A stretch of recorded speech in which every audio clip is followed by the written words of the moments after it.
Abigail Carter did not cry when her stepmother put the papers on the table. She did not beg. She did not scream.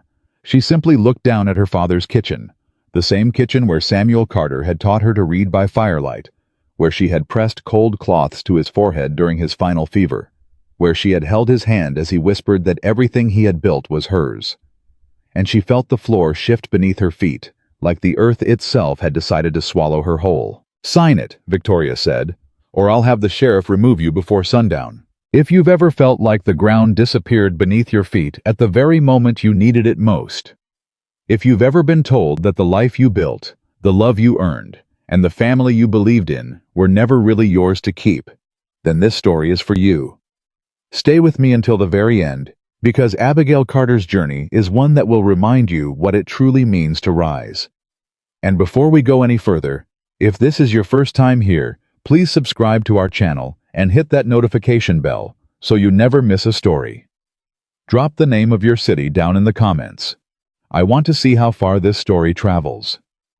Now let's go back to that kitchen in Willow Creek, Montana, in the summer of 1876, and walk with Abigail through the worst morning of her life. She had buried her father 3 days ago. 3 days. The dirt on Samuel Carter's grave was still fresh.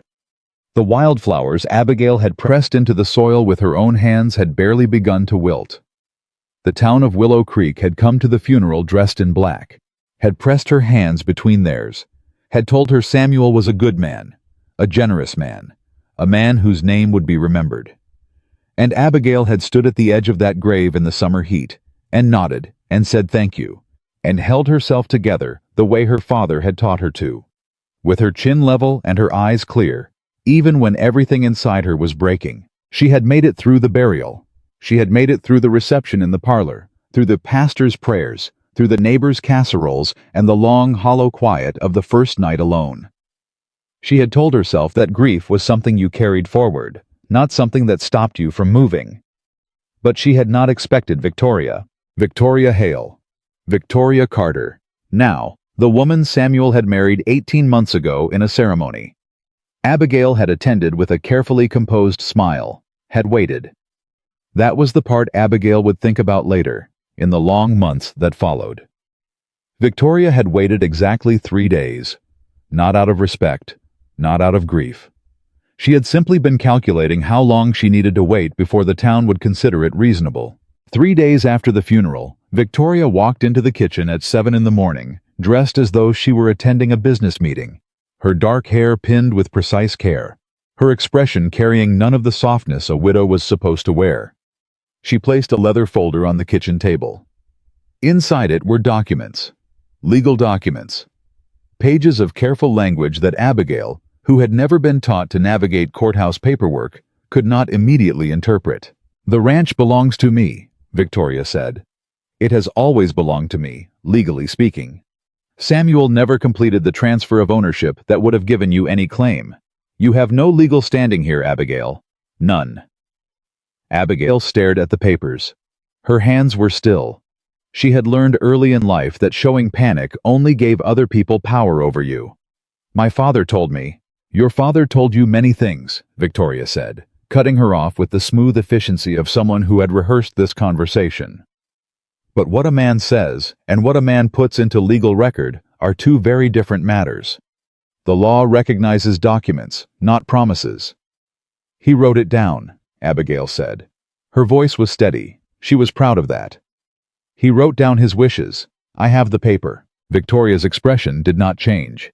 A handwritten note with no notarization, no witnesses of legal standing, and no court filing carries exactly no weight in the territory of Montana.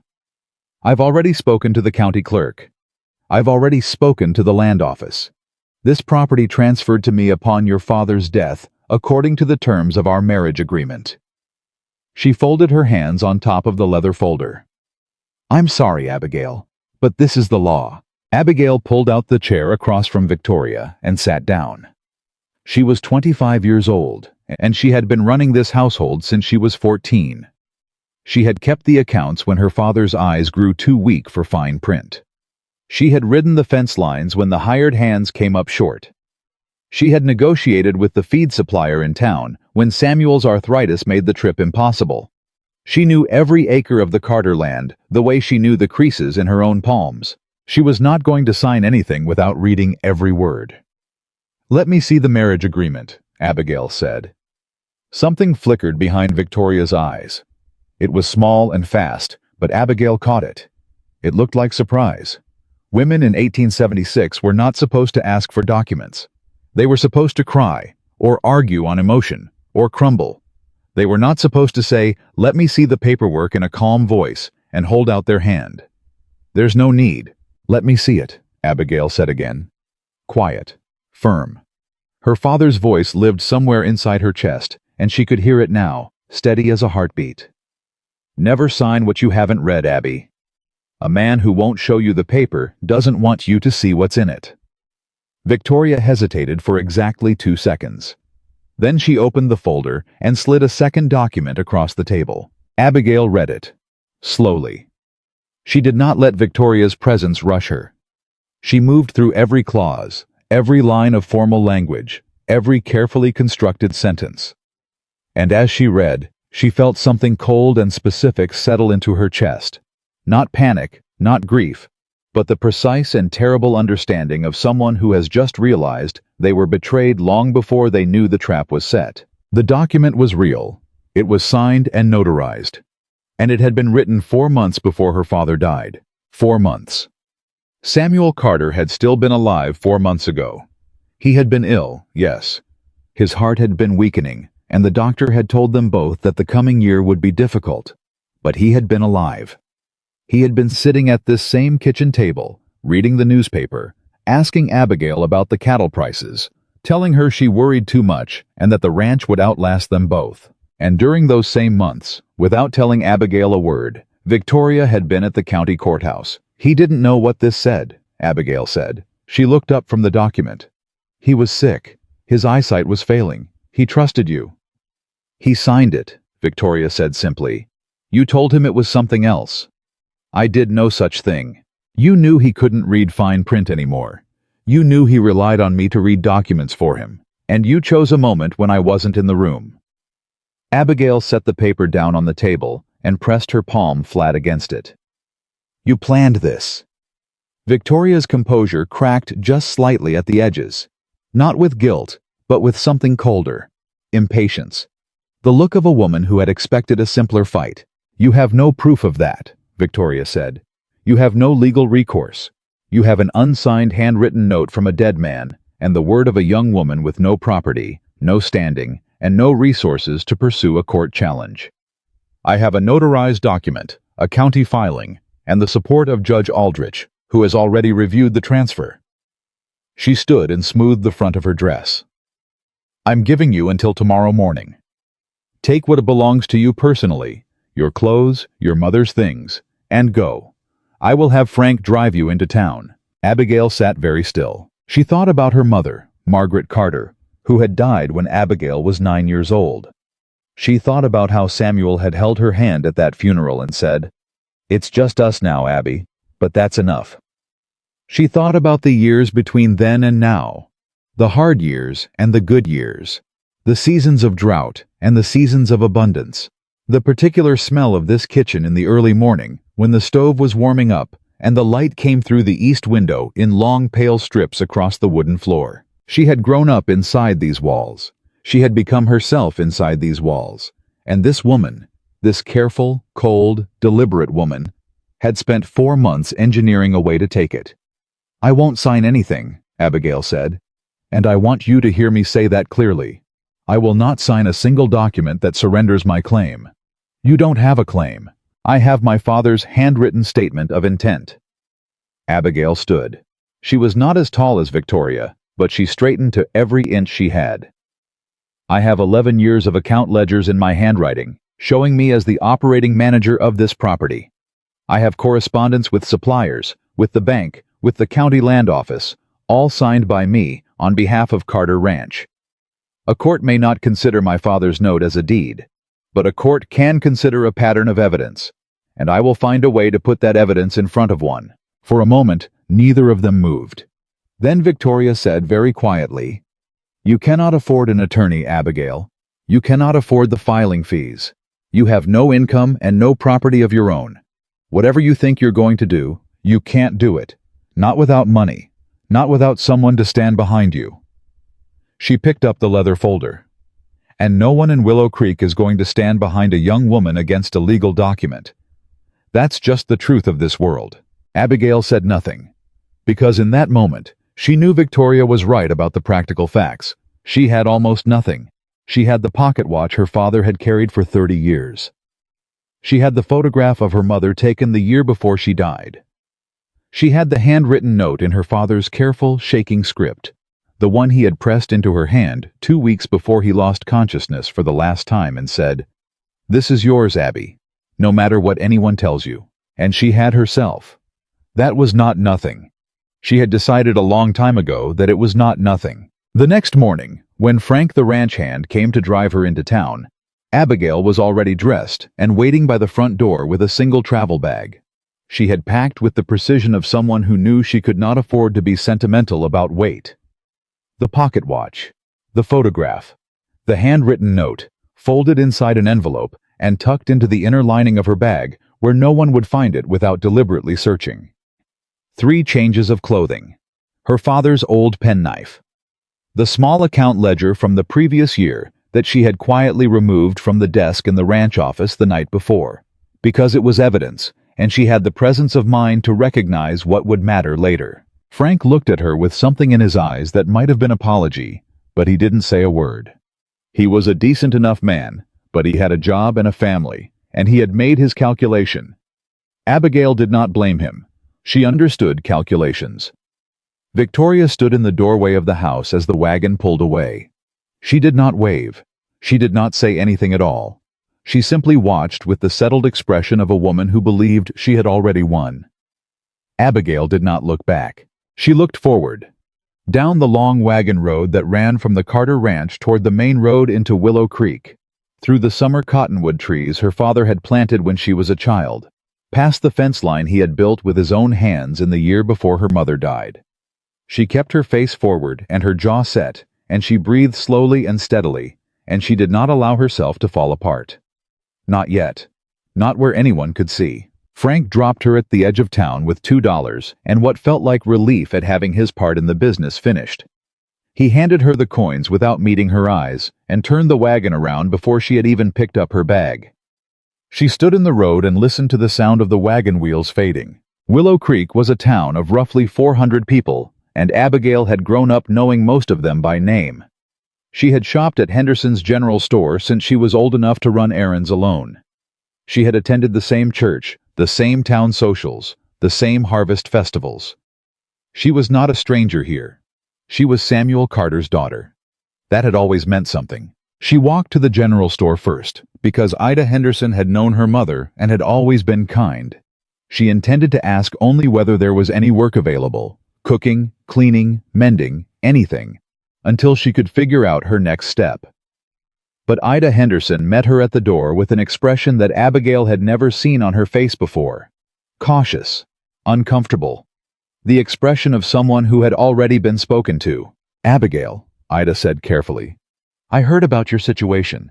I'm real sorry about your father." "Thank you, Ida. I was wondering if—" "I can't hire you on, honey. I'm sorry."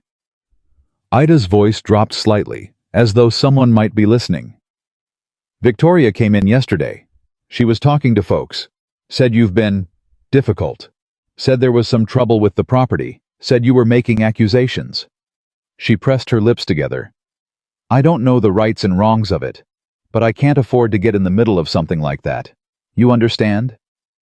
Abigail understood perfectly. She tried the seamstress on Maple Street, a woman named Mrs. Pruitt, who had once complimented her embroidery work at a church social. Mrs. Pruitt opened her door 6 inches and said she had no openings, and she was sorry, and she hoped everything worked out. She tried the hotel, where the owner told her with visible discomfort that he'd heard there'd been some unpleasantness with the Carter estate, and he didn't think it would be appropriate given the circumstances. She tried the schoolteacher, Miss Dalton, who at least had the decency to look genuinely sorry when she explained that the school board would never approve bringing someone into contact with children while there was any kind of legal dispute surrounding her character. Legal dispute surrounding her character. That was what Victoria had done. She hadn't simply taken the ranch. She had gone into town and carefully, methodically poisoned the well. She had framed Abigail not as a wronged daughter, but as a troublesome young woman, making false accusations against a grieving widow. She had made Abigail into a problem before Abigail even had the chance to speak for herself. By the time the afternoon sun was turning the dust on Main Street Gold, Abigail had tried 7 establishments and been turned away from all 7. Her $2 were untouched. She hadn't spent a cent, because she was already thinking 3 steps ahead, and spending money on a meal felt like a luxury she could not afford until she knew what she was spending toward. She was sitting on a bench at the far end of Main Street, her travel bag at her feet, thinking with a deliberateness that kept the despair from swallowing her whole, when old Walt Briggs sat down beside her. Walt was 81 years old and had been the county clerk for 22 years before his retirement. He had no reason to be careful around Victoria. He had no job to protect, no social standing to preserve. He sat down next to Abigail with the directness of someone who was old enough to say plainly what younger people only thought. "Heard you've been making the rounds," Walt said. "I've been looking for work," Abigail said. Walt folded his hands on top of his cane. "Victoria Carter's been busy this week." "I noticed." "You know what she did? Day after the funeral, before you even had a chance to breathe? Came into the land office herself, had all the papers already prepared, finalized the transfer before the week was out." He shook his head. "I've seen a lot of things in my years at that office. I never saw paperwork move that fast unless someone had it prepared well in advance." Abigail looked at him. "How far in advance?" "The notarization date on the transfer deed is 6 months ago," Walt said. He said it quietly, watching the street in front of them. "But the supporting documents, the marriage agreement clauses, the property declaration, those are dated 14 months back. 2 months after she married your father. 2 months after the wedding." Abigail felt the specific cold of that number settle into her bones. 2 months into the marriage, Victoria had already been laying the legal foundation to remove her. Samuel Carter had been alive, had been healthy enough then, had been the kind of man who believed in people because he had lived his whole life giving them the benefit of the doubt. "Walt," Abigail said carefully, "would you be willing to say that in front of a court? About the timing of the filings?" Walt was quiet for a moment. "I'm an old man," he said. "I don't have much left that anybody can threaten. Yeah, I'd say it." He looked at her. "But you need an attorney, a good one, not from Willow Creek. Someone Victoria doesn't have a hold on." "I can't pay an attorney," Abigail said. "I have $2. "Helena," Walt said. "There's a man there named Garrett, James Garrett. He's taken cases like this before. Women, property, fraud. He doesn't always need money up front if he believes in the case." He stood slowly, leaning on his cane. "Get yourself to Helena, Abigail. Don't wait. Every day that transfer sits on the record unchallenged, it gets harder to undo." He walked away without ceremony, the way old men did when they had said what they came to say. Abigail sat for another minute and let the information settle into the shape of a plan. Helena was 60 miles north. She had $2 and a travel bag. She had no horse, no wagon, no one she could ask for a ride without risking being turned away again. She picked up her bag and started walking north. The road out of Willow Creek was straight and long and empty in the late afternoon. The summer heat was beginning to ease into the early evening, and the cottonwood trees along the roadside sent light and shadow moving across the packed dirt in slow, shifting patterns. Abigail walked steadily, conserving her energy, keeping her mind on what was ahead rather than what she had left behind. She had been walking for roughly 2 hours, the town disappearing behind her and nothing visible ahead, when she heard the sound of a horse approaching from behind. She stepped to the side of the road without stopping. Riders passed all the time. It was not her business unless it became her business. But the horse slowed and stopped. She looked up. The man on the horse was somewhere around 35, lean and weathered in the way that outdoor work made a person, with the kind of quiet in his face that came from years of keeping his own company. He was not dressed finely, but his gear was good quality and well kept. The kind of equipment a working man took care of because he depended on it. He had dark eyes that looked at her without the particular variety of pity she had been receiving all day, and that alone made him different from everyone else she had encountered since morning. He looked at her. He looked at the road ahead. He looked at her bag. "You heading to Helena?" he said. "Eventually," Abigail said. He studied her for a moment. Not the way men sometimes studied women, with appraisal or presumption. With the careful attention of someone trying to understand a situation correctly. "That's 60 miles, he said. "I'm aware. On foot." Also aware. Howe was quiet for a moment. Then he said, "Are you heading somewhere specific, miss? Or are you just trying to survive?" Something about the plainness of that question. The way it didn't offer rescue or assume helplessness. The way it simply asked what was actually true.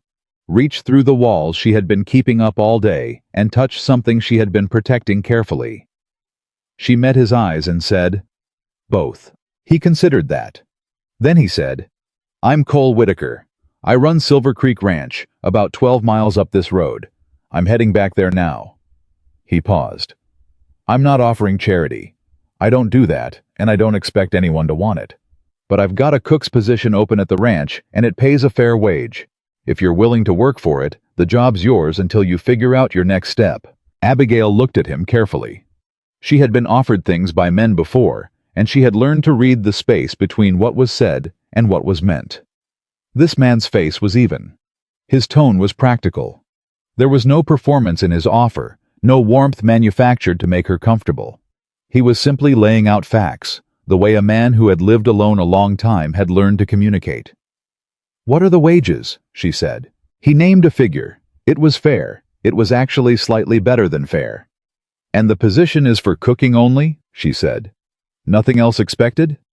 "Nothing else expected," he said. "I run a working ranch, miss." "Carter," she said. "Abigail Carter."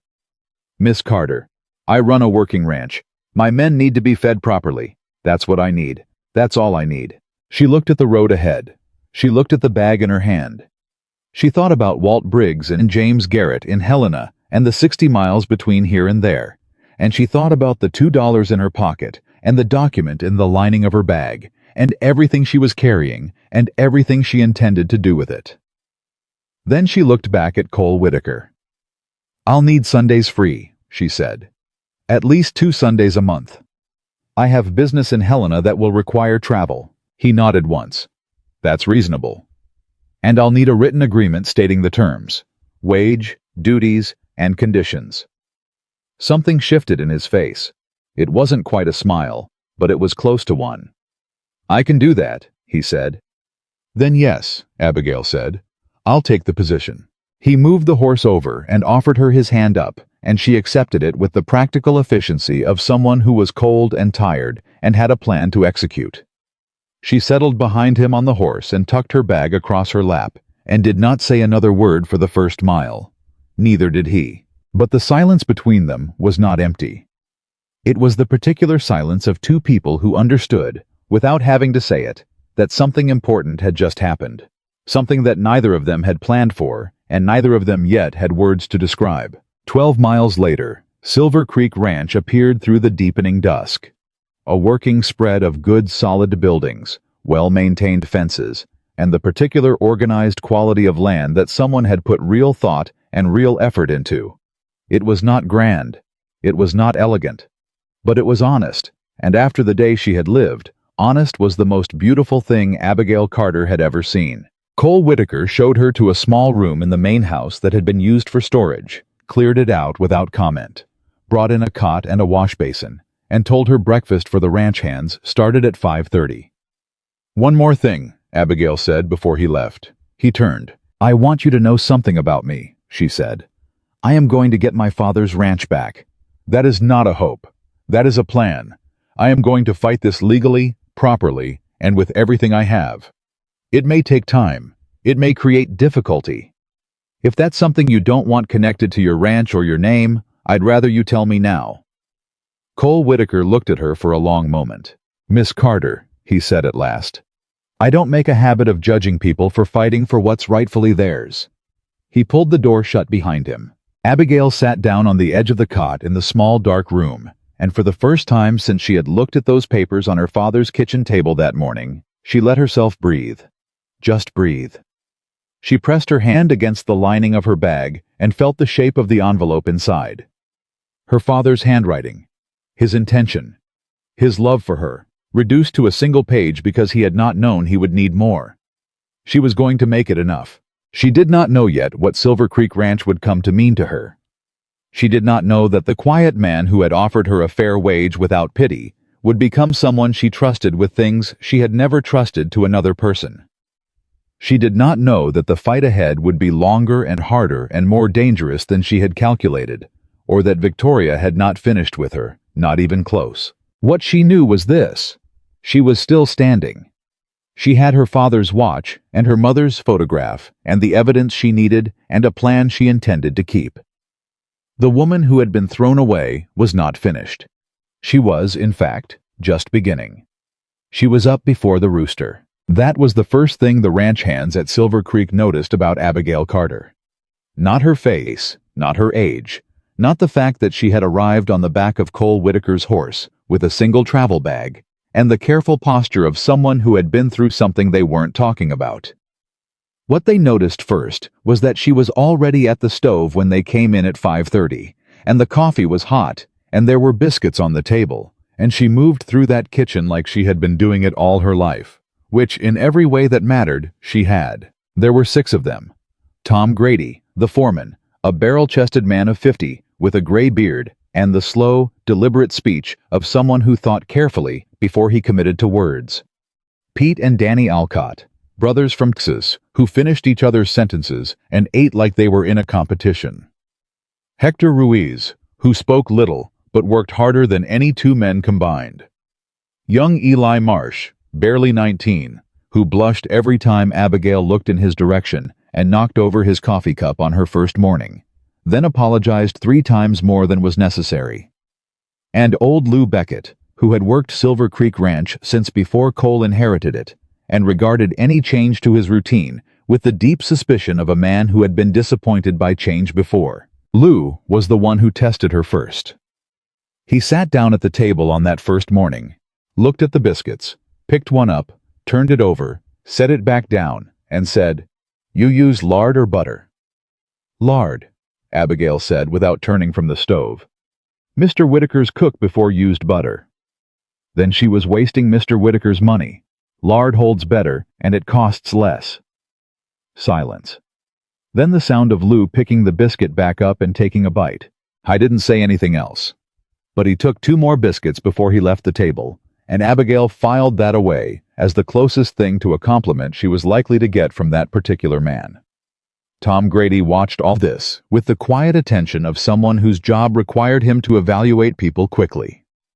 When the other hands had gone out and Abigail was clearing the table, he poured himself a second cup of coffee and said, without preamble, "You know how to ride?"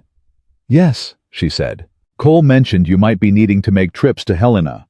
Road up there gets rough in places. You'd need a good horse." "I'll manage with whatever's available," Abigail said. "I'm not asking for anything beyond what the job provides." Tom nodded slowly. "He also mentioned you're dealing with some legal business." She met his eyes. "Is that a problem for you?" "No," Tom said. "Just wanted you to know. Most folks around here know Cole Whitaker is a man who keeps his own counsel. He doesn't talk about his people's business. What happens on this ranch stays on this ranch." He picked up his hat. "Thought you might want to know that." She understood what he was actually saying. "Whatever your story is, it won't travel from here." She felt something in her chest ease, very slightly, like a knot that had been pulled tight for 3 days, loosening by a single thread. "Thank you, Tom," she said. He tipped his hat and walked out. The first week at Silver Creek passed in the way that hard work always passed, faster than expected and slower than it felt. Abigail cooked 3 meals a day, managed the kitchen inventory with the precision she had applied to her father's account ledgers, and identified within 4 days that she could save Cole Whitaker approximately 30 cents a week on supplies by adjusting the provisioning order without reducing quality. She wrote up the adjustment and left it on the kitchen table with a note explaining the calculations. The next morning, Cole came into the kitchen while she was starting the stove and set the paper back on the table in front of her. Her stomach dropped. She thought she had overstepped.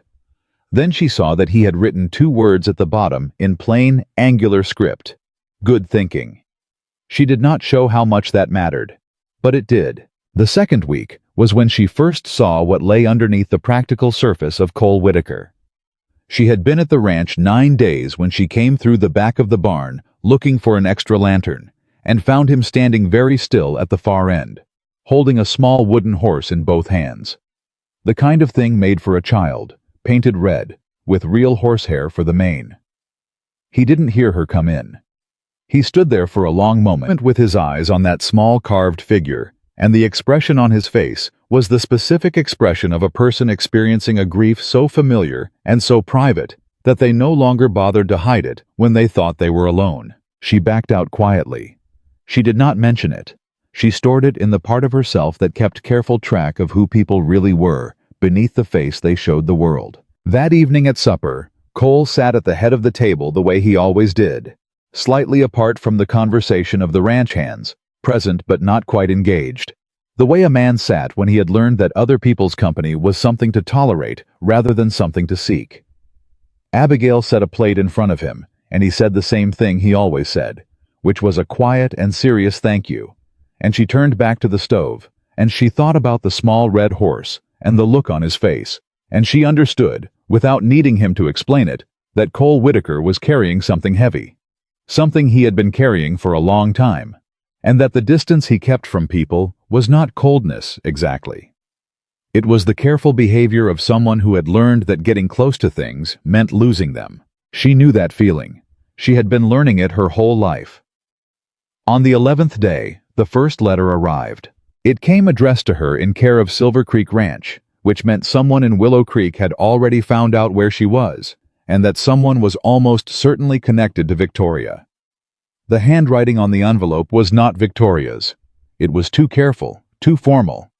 And when Abigail opened it, she found a single sheet of paper from the office of County Clerk Gerald Morrow, informing her that any challenge to the transfer of Carter Ranch property must be filed within 60 days of the recorded date of transfer, and that the 60-day period had already been running for 19 days. 41 days left.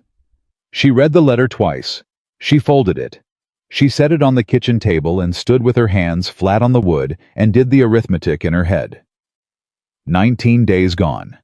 41 remaining. Helena was 60 miles away. She had saved 11 days of wages, which was enough for the stage fare, but not enough for lodging, and certainly not enough for an attorney's filing fees. She needed to move faster. She was still standing there when Cole walked into the kitchen for his afternoon coffee and found her staring at the letter. He looked at her face. He looked at the letter. He said, "What happened?" She told him. All of it. Not the history she had been carrying, which she had kept to herself, but the practical facts of the moment. The 60-day window. The 19 days already gone. The name Walt Briggs had given her. The distance and the money and the arithmetic that wasn't adding up. Cole listened without interrupting. He had a gift for that, she was learning, for holding stillness while someone else spoke, without the particular restlessness that most people showed when they were waiting for their turn to talk. He simply listened. His coffee sat untouched in front of him. When she finished, he was quiet for a moment. Then he said, "I'll drive you to Helena this Saturday." Abigail looked at him. "That's not—" "I have business in Helena anyway," he said, which was almost certainly not true, but he said it with such matter-of-fact evenness that it landed less like a gift and more like a logistical arrangement, which was exactly how she needed to receive it in order to accept it. "We'll leave at 4 in the morning and make good time." She held his gaze for a second longer than was strictly necessary. "All right," she said. "Thank you." He picked up his coffee, nodded once, and left. She turned back to the stove and allowed herself, very quietly, where no one could see it, to feel something that was not quite hope, but was structurally similar to it. Saturday came. They left at 4 in the morning in Cole's wagon, which was solid and well-maintained the way everything at Silver Creek was solid and well-maintained. The road was dark and the air was cool, and they drove for the first hour in near silence, which did not feel uncomfortable. It felt actually like the particular ease of two people who had already worked out, without discussing it, that they did not need to fill space with words. It was Abigail who spoke first. "You said you had business in Helena," she said. "I do," Cole said. "What kind of business?" He was quiet for a moment. Then, "The kind that needed doing." She looked at him. The edge of his profile in the dark was calm and certain. "You didn't have business in Helena," she said. Another pause. Then, "No." She faced forward again. "You're a stubborn man," she said. "So I've been told," he said. And that time, she heard the near smile in his voice, and she did not show that she heard it, but she did. James Garrett's office in Helena was on the second floor of a building on Last Chance Gulch, with a view of the street below, and walls covered floor to ceiling, in case files and legal volumes that gave the impression of a man who had been fighting other people's battles for a very long time. Garrett himself was in his mid-50s, trim and direct, with wire-rimmed spectacles and the careful speech of someone who chose every word with awareness of its legal weight. He read every document Abigail laid in front of him. He asked clear questions. He did not speak to her the way most men in professional positions spoke to women in 1876, that particular variety of slowed-down patience that was actually condescension wearing the mask of kindness. He spoke to her the way Walt Briggs had spoken to her, directly and without performance, and she respected him immediately for it. "The handwritten note alone won't hold up," he said, setting it aside. "You were right to know that." "But the account ledgers?" Abigail said. "Potentially significant. If we can establish a consistent pattern of operational management, your signature, your authority, correspondence under your name, we can argue constructive ownership interest. It's not the same as a deed, but it builds a picture." He tapped the ledger she had placed in front of him. "This is 1 year. Do you have more?" "I kept them from the time I was 14, Abigail said. 11 years of ledgers. They're at the ranch." "They're under Victoria Carter's control now," Garrett said. "They were," Abigail said carefully. "But I removed the most recent one before I left. And the earlier ledgers, my father stored them in the cellar in a locked chest. Victoria may not know they exist. I've been trying to think of a way to get them out." Garrett looked at her over the top of his spectacles. "Miss Carter, if you re-enter that property without authorization—" "I know the legal risk," Abigail said. "I'm not going to do anything that undermines the case. I'm just telling you they exist." Howe was quiet for a moment. Then he said, "The timing of the filings is what interests me most. If we can demonstrate that the legal framework for this transfer was put in place during the marriage, while your father was in declining health, we may have grounds to argue undue influence, possibly fraud." He sat back. "I'll need to see the original marriage agreement. I'll need statements from anyone who can speak to your father's capacity to understand what he was signing. And I'll need Walt Briggs." "He agreed to speak," Abigail said. Something shifted in Garrett's expression. "Did he? Well." He folded his hands on the desk. "That changes things somewhat. Briggs has credibility in this territory that's very difficult to undermine. Victoria Carter's attorneys will know that." He looked at her steadily. "This is not a simple case, Miss Carter. It will take time, resources, and some degree of personal risk to you. Victoria is not the kind of person who responds to a legal challenge by waiting quietly." "I know what she is," Abigail said. "She has the county judge in her corner," he said. "Aldrich is not going to look favorably on any challenge. We'd need to go to the district level, possibly federal, depending on how the land records are examined." "Can you take the case?" Abigail said. He looked at her for a long moment. Then he looked past her, briefly, at Cole Whitaker, who was sitting in the chair beside the door, saying nothing at all, with the quality of presence that large, quiet men had in rooms where things were being decided. Garrett looked back at Abigail. "I can take the case," he said. "Contingency. If we win, you pay my fee from the settlement. If we lose, you owe me nothing." He extended his hand across the desk. "But you understand this could take months, possibly longer." "I understand," Abigail said. She shook his hand without hesitation. They were back on the road to Silver Creek by early afternoon. The return drive was quieter than the morning had been. Not the comfortable quiet of the outbound journey, but a different kind. The quiet of two people sitting with things that needed settling inside themselves before they could be spoken. About 20 miles from the ranch, Cole said, "You never told me what happened with your father's ranch." She had been waiting for him to ask, or not ask.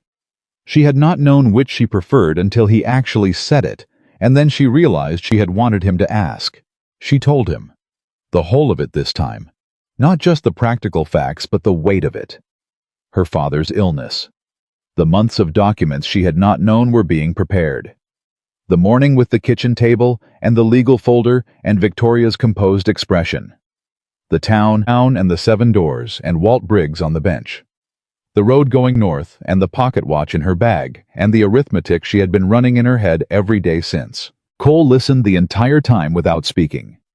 The wagon moved steadily north. The afternoon light came down long and warm across the road. When she finished, he was quiet for a while. Then he said, "She started planning it 2 months after the wedding." "Yes. While your father was still healthy enough to be blamed for what he signed." "That's what Garrett believes she was counting on," Abigail said.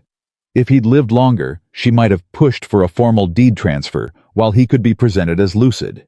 He died faster than she expected, so she used what she had." "And she had the judge already," Cole said. "And the judge already." He was quiet again. Then he said, "Your father sounds like he was a good man."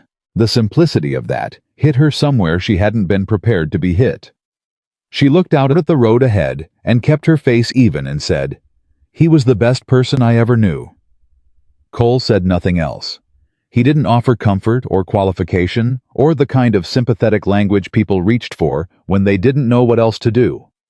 He just let the words stay where she'd put them, which was, she was learning, very much his particular way of honoring things. 3 days later, Victoria Carter walked into Silver Creek Ranch. Abigail was in the kitchen when she heard the wagon.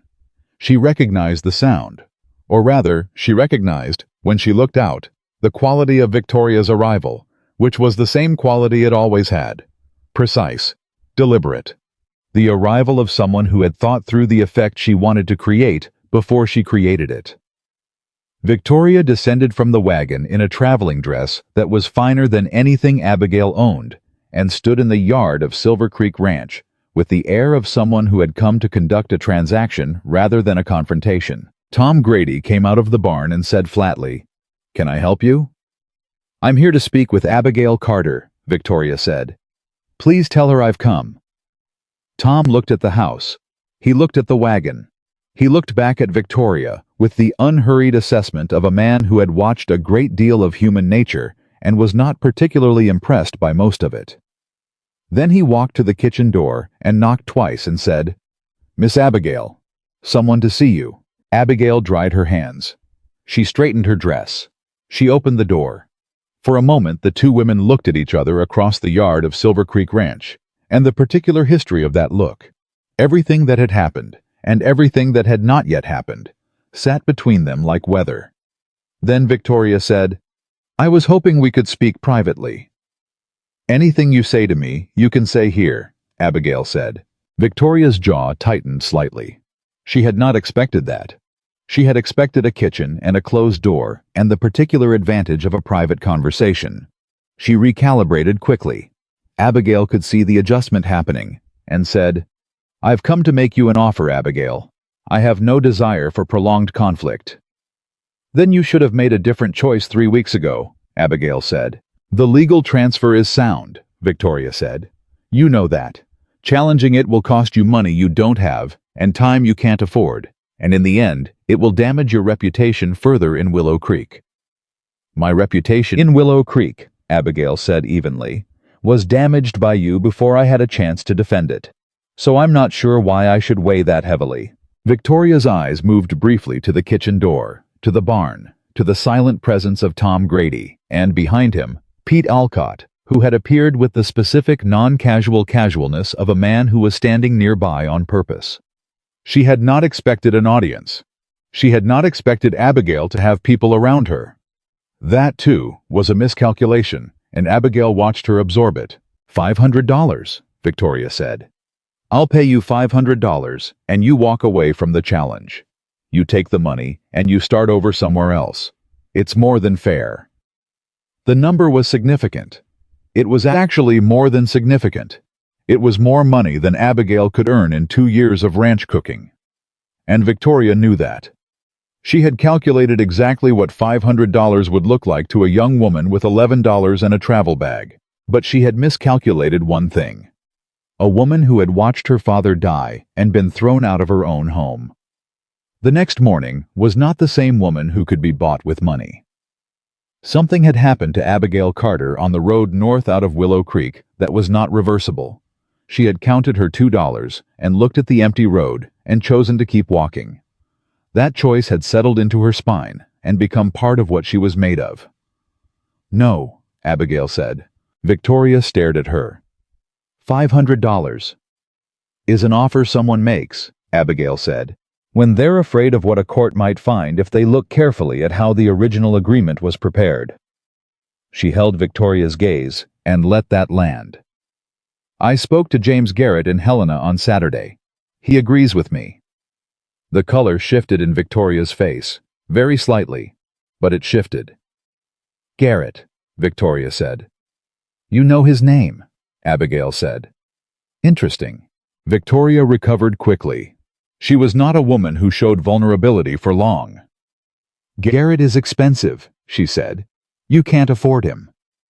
He took the case on contingency, Abigail said. So as it turns out, I can. Silence stretched across the yard of Silver Creek Ranch, with the particular tension of a moment that both people understood was the real beginning of the fight. Everything before had been preliminary. This was where the lines were actually drawn. Victoria looked at her for a long moment. Then she said, very quietly, in a tone that was stripped of performance and was, Abigail understood, the closest this woman ever came to showing her actual self. You can't win, Abigail. You know that. Then you have nothing to worry about, Abigail said. Another silence. Then Victoria turned and walked back to her wagon. She climbed up without assistance, took the reins, and said one more thing before she drove away. And she said it looking straight ahead, not back at Abigail, which was its own kind of admission. You're making this harder than it needs to be.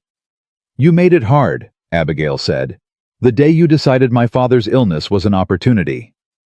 The wagon drove away. Abigail stood in the yard until the sound of the wheels faded completely. Then she turned around and found Cole Whitaker standing in the doorway of the barn, leaning against the frame with his arms crossed, watching. She did not know how long he had been there.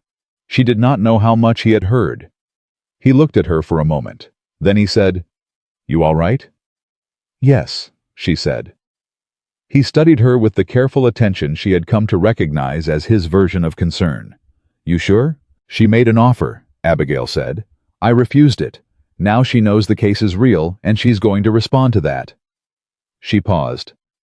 Things are going to get harder. Cole nodded slowly. He unfolded his arms. He said, Then we'd better make sure you're ready. She had not missed the word we, and she was not, she realized, going to let herself miss it. She had been alone in this for 3 weeks, and the particular weight of that aloneness had been something she carried without acknowledging, the way you breathed through a bruise because you couldn't afford to stop moving. But Cole Whitaker had driven her 60 miles to Helena on a Saturday morning for business that wasn't his. He had sat in a lawyer's chair and listened to her case without being asked. And now he was standing in a barn doorway saying it was the most natural thing in the world. I'm ready, she said. He nodded again. He straightened from the doorway. Supper's going to be late tonight, she said. That's fine, he said. And then, before he turned back into the barn, he said something he hadn't said to her before, something so plain and matter-of-fact that it probably would have seemed small to anyone listening. You handled that well, Abigail. Not Miss Carter. Abigail. It was the first time he had used her name. She carried that word back into the kitchen with her, and she said it somewhere careful and quiet inside herself, the same way she had set her father's pocket watch in her bag on the morning she left Carter Ranch, with the specific attention you gave to something you intended to keep. And that night, when the hands were fed and the kitchen was clean and the ranch had settled into its after-dark quiet, Abigail sat at the kitchen table with the account ledger and the documents from Garrett and her father's handwritten notes spread out in front of her, and she worked. She organized. She cross-referenced. She built the shape of what she was going to prove, piece by piece, in the careful and methodical way her father had taught her. Because Samuel Carter had known, even when she was 14, that his daughter's most valuable weapon was not her anger and not her grief, but the precise, relentless quality of her mind. She worked until midnight. Then she blew out the lamp and went to her room and lay in the dark and listened to the sounds of Silver Creek Ranch at night.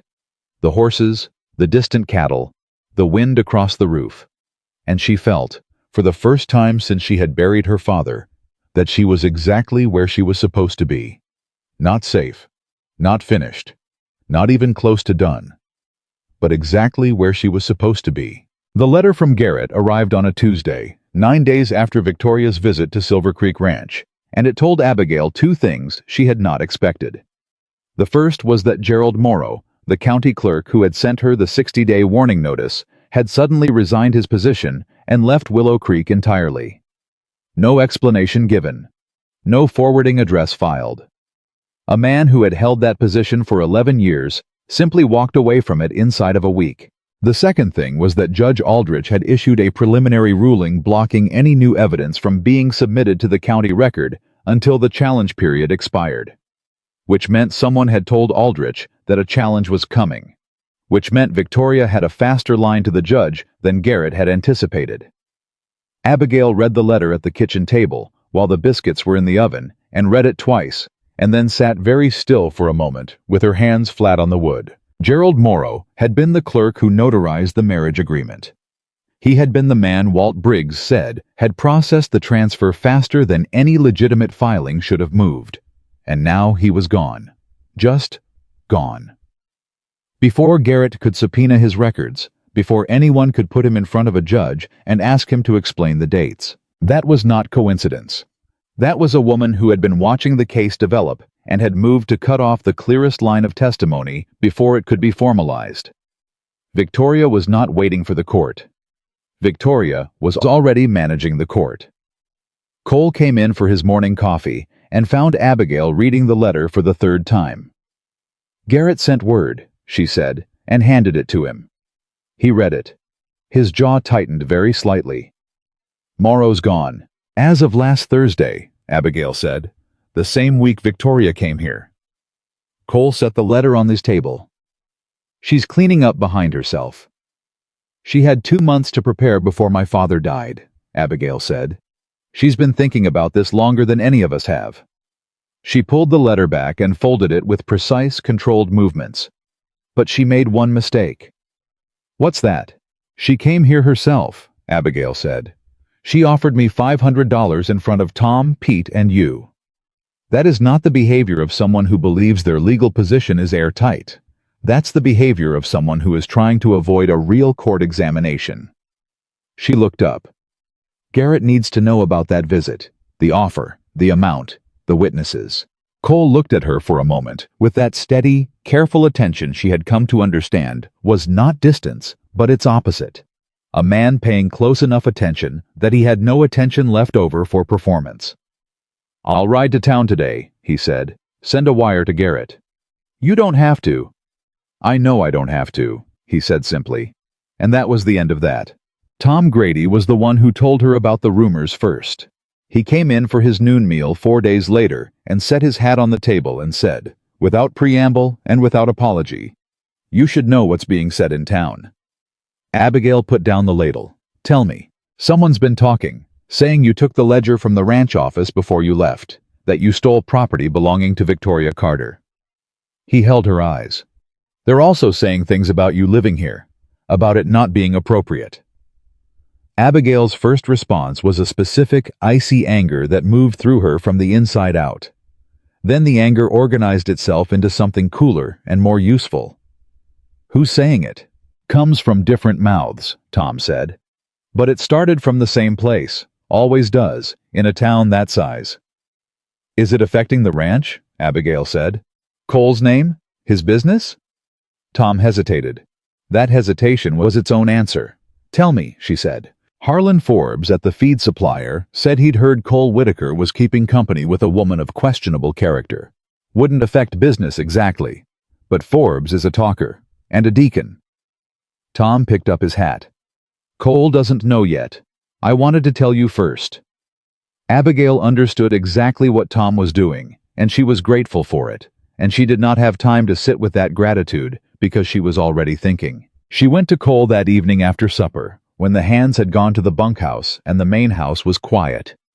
She knocked on the door of the front room, where he spent his evenings reading agricultural reports, which she had privately found both very practical and faintly endearing. And he said, "Come in," and she came in and stood in the middle of the room and said, "I need to talk to you about something Tom told me." She told him all of it. The rumors. Forbes. The deacon angle. She said it plainly, and without softening it, because she had decided that what she owed Cole Whitaker was honesty, and she was not going to manage his information to make things easier on herself. When she finished, he closed the agricultural report and set it on the side table, and looked at her with the particular quality of stillness that she now understood meant he was thinking carefully rather than reacting. "Is that why you're telling me?" he said. "Because you're thinking about leaving." It was not a question. It was a reading of her, accurate and direct, and it caught her off balance, which almost nothing did.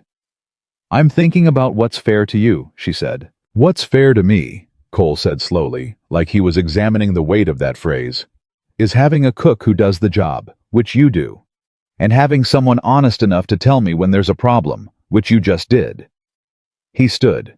He was a tall man, and the room was not large. "I don't make decisions about my ranch based on what Harlan Forbes says to other men at the feed store." "This could get worse," Abigail said. "Victoria isn't going to stop." "No," he agreed. "She won't.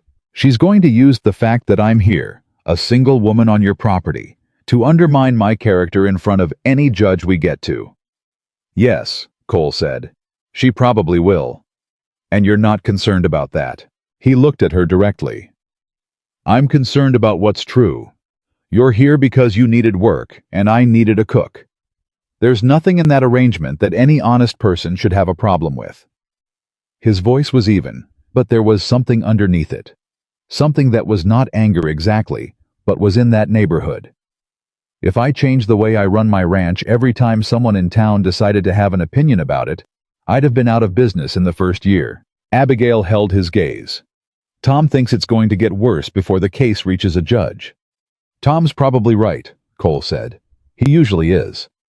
He picked up his report again, which was, she had learned, his version of closing a conversation, not dismissively, but with the finality of a man who had made up his mind and considered the matter decided. "You're not leaving, Abigail. Not because of Harlan Forbes." She stood there for a moment longer than she needed to. Then she said, "All right." She was at the door when he said, without looking up from his reading, "The ledgers, the ones still at Carter Ranch." She turned. "You said there were 11 years of them," he said, "stored in the cellar. Victoria may not know they exist." "That's right." He looked up then. "I know a man who does business with Carter Ranch, Tom's brother-in-law. He makes deliveries to the property twice a month." He paused. "He's a decent man, and he owes me a favor. If there were a way to get to someone with access to that cellar." Abigail crossed back to the center of the room. "What are you thinking?" "I'm thinking that evidence in a locked chest in a cellar doesn't help your case," Cole said. "And I'm thinking that if those ledgers were somewhere Garrett could examine them, that might change what he's able to argue." He held her eyes. "I'm not suggesting anything illegal. I'm suggesting that there may be a lawful way to access records that are part of an active legal challenge." Abigail thought about that, carefully, because she was not a careless thinker, and because getting this wrong, doing anything that could be characterized as tampering or theft, would hand Victoria the weapon she needed to destroy the case before it reached a judge. "Garrett would need to issue a formal request," she said slowly. "A legal preservation order on the records, before any physical access. That way whatever is retrieved is under court protection and can't be challenged as improperly obtained. Cole looked at her with that expression she had started to recognize, the particular expression of a man who kept encountering a woman being smarter than the situation required, and was, in some way he had not yet named, moved by it. "Write to Garrett tonight," he said. She wrote to Garrett that night. The letter was 4 pages long and very precise. The response came 6 days later, and it came with a second document attached, a preservation order, signed by a district judge in Helena named Caldwell, requiring that all financial records related to Carter Ranch be held and made available for legal review. Judge Caldwell was not Judge Aldrich. Judge Caldwell operated at a level that Aldrich could not conveniently block. Garrett had gone over Aldrich's head, quietly, efficiently, and without giving Victoria advance notice. Abigail read the preservation order 3 times and felt something shift in the architecture of the situation. For the first time since this had begun, Victoria was not the one making moves. Garrett was. And behind Garrett, driving every decision and every letter and every piece of evidence, was Abigail. Tom's brother-in-law, a broad-shouldered and deeply uncomplicated man named Jesse Holt, delivered supplies to Carter Ranch on a Thursday morning and returned to Silver Creek that afternoon with 11 cloth-wrapped account ledgers in the back of his wagon, handed to him by a ranch hand named Clem, who had worked the Carter property for 15 years, who had liked Samuel Carter, and who had decided, when presented with a court preservation order and a clear conscience, that doing the right thing and doing the legal thing were in this case the same thing. Abigail sat at the kitchen table that night, with 11 years of her own handwriting in front of her, and pressed her hands flat against the covers of the oldest ledger, the one from the year she was 14, and breathed. She sent them to Garrett the next morning by secure courier. It was 3 days after that when everything nearly fell apart. Eli Marsh, the 19-year-old ranch hand who still knocked over his coffee cup at least once a week, came in from town on a Friday afternoon with a look on his face that made Abigail put down everything she was holding. "What happened?" she said. It was not a question. Eli pulled off his hat and turned it in his hands the way he did when he was working up to something uncomfortable. "I was at Henderson's," he said. "Mrs. Henderson was talking to Mrs. Pruitt. I wasn't trying to listen, but—" He stopped, started again. "They said a man came to town yesterday, from Billings. A land speculator named Crane. He came to meet with Victoria Carter." Abigail went still. "What kind of meeting?" "I don't know exactly," Eli said. "But Mrs. Henderson said she heard he was looking at a purchase, that Victoria was trying to sell." He looked up at her. "Miss Abigail, if she sells before the court rules—" "It complicates the case significantly," Abigail said. Her voice was level. Her mind was already moving. "A third-party buyer who purchases in good faith." She stopped herself.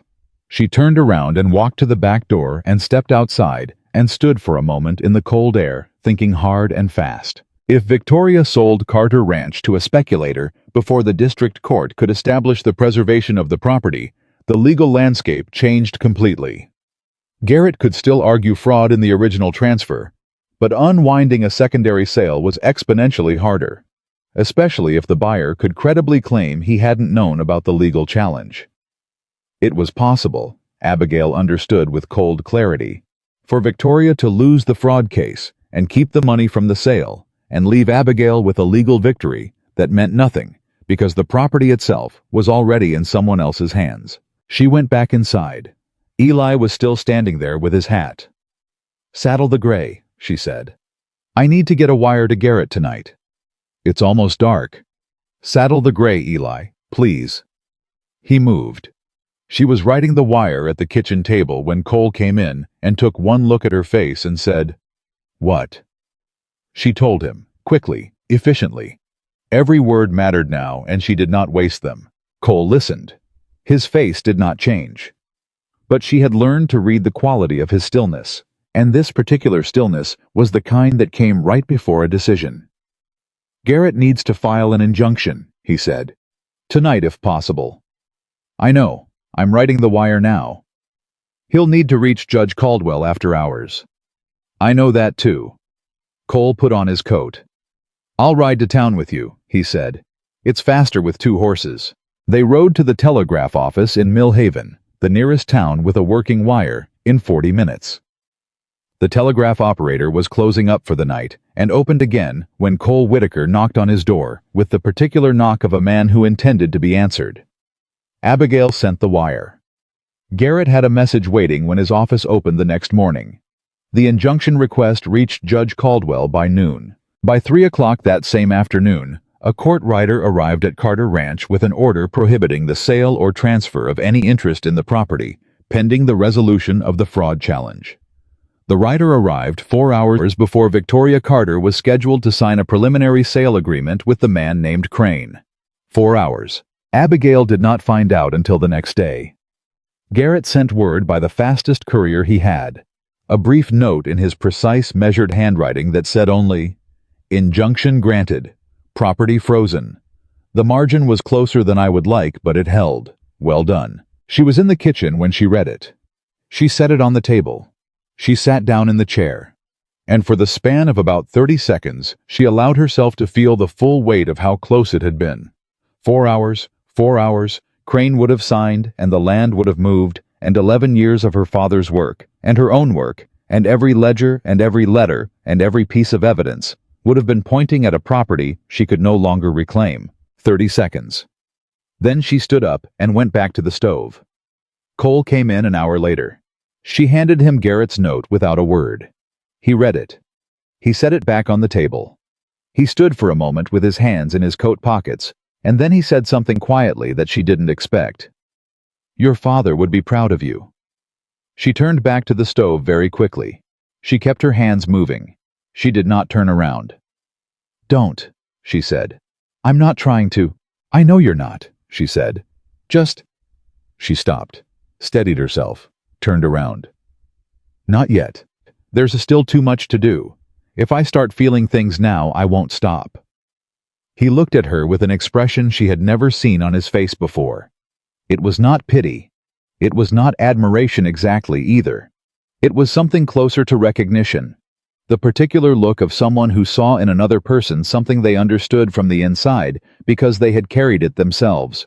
"All right," he said quietly. "Not yet." But the thing was, and this was what Abigail lay awake understanding that night in her small room at Silver Creek Ranch, she had already started feeling things. She had been feeling things for weeks, slowly and without permission, in the particular way that happened when you were not paying attention because you were busy surviving. She had started to feel the specific comfort of a house where people said what they meant. She had started to feel the ease of mornings that had a shape to them, work that was real and valued, the satisfaction of a meal on a table with people around it who were becoming, without any formal declaration, something like a community she belonged to. She had started to notice Cole Whitaker the way you noticed weather. Not deliberately, not with intent, but inevitably, because he was present and constant, and because the quality of his attention was unlike any she had received from a man before. He did not try to manage her. He did not try to protect her from information, or soften difficulty, or step in front of problems she was capable of handling herself. He watched her handle things, and then, in his quiet, angular way, made the handling easier wherever he could without ever making it seem like rescue. She did not know what to do with that. She had not budgeted space for it. She had arrived at Silver Creek Ranch with a plan and a timeline and a purpose, and feelings for a man she barely knew had not been part of any of that. She told herself it was gratitude. She told herself it was the natural consequence of someone being kind to her when kindness had been scarce. She told herself it, but she was a precise woman, and she knew the difference between gratitude and something else. And this had moved past gratitude several days ago and was now something she did not yet have a name for. What she had instead of a name was a memory. 6 days earlier, coming back from Mill Haven after the telegraph ride, the two of them on horseback in the dark with the cold air and the stars enormous overhead, Cole had said nothing for a long stretch of road. Then he had said simply, "You don't scare easily." "I scare all the time," Abigail said. "I just don't stop." Another silence. Then, "That's braver than not being afraid." She had not answered. She had kept her horse at pace and looked at the road ahead. but the words had gone somewhere inside her and stayed there. The next week brought a new threat, and this one came from a direction she had not anticipated.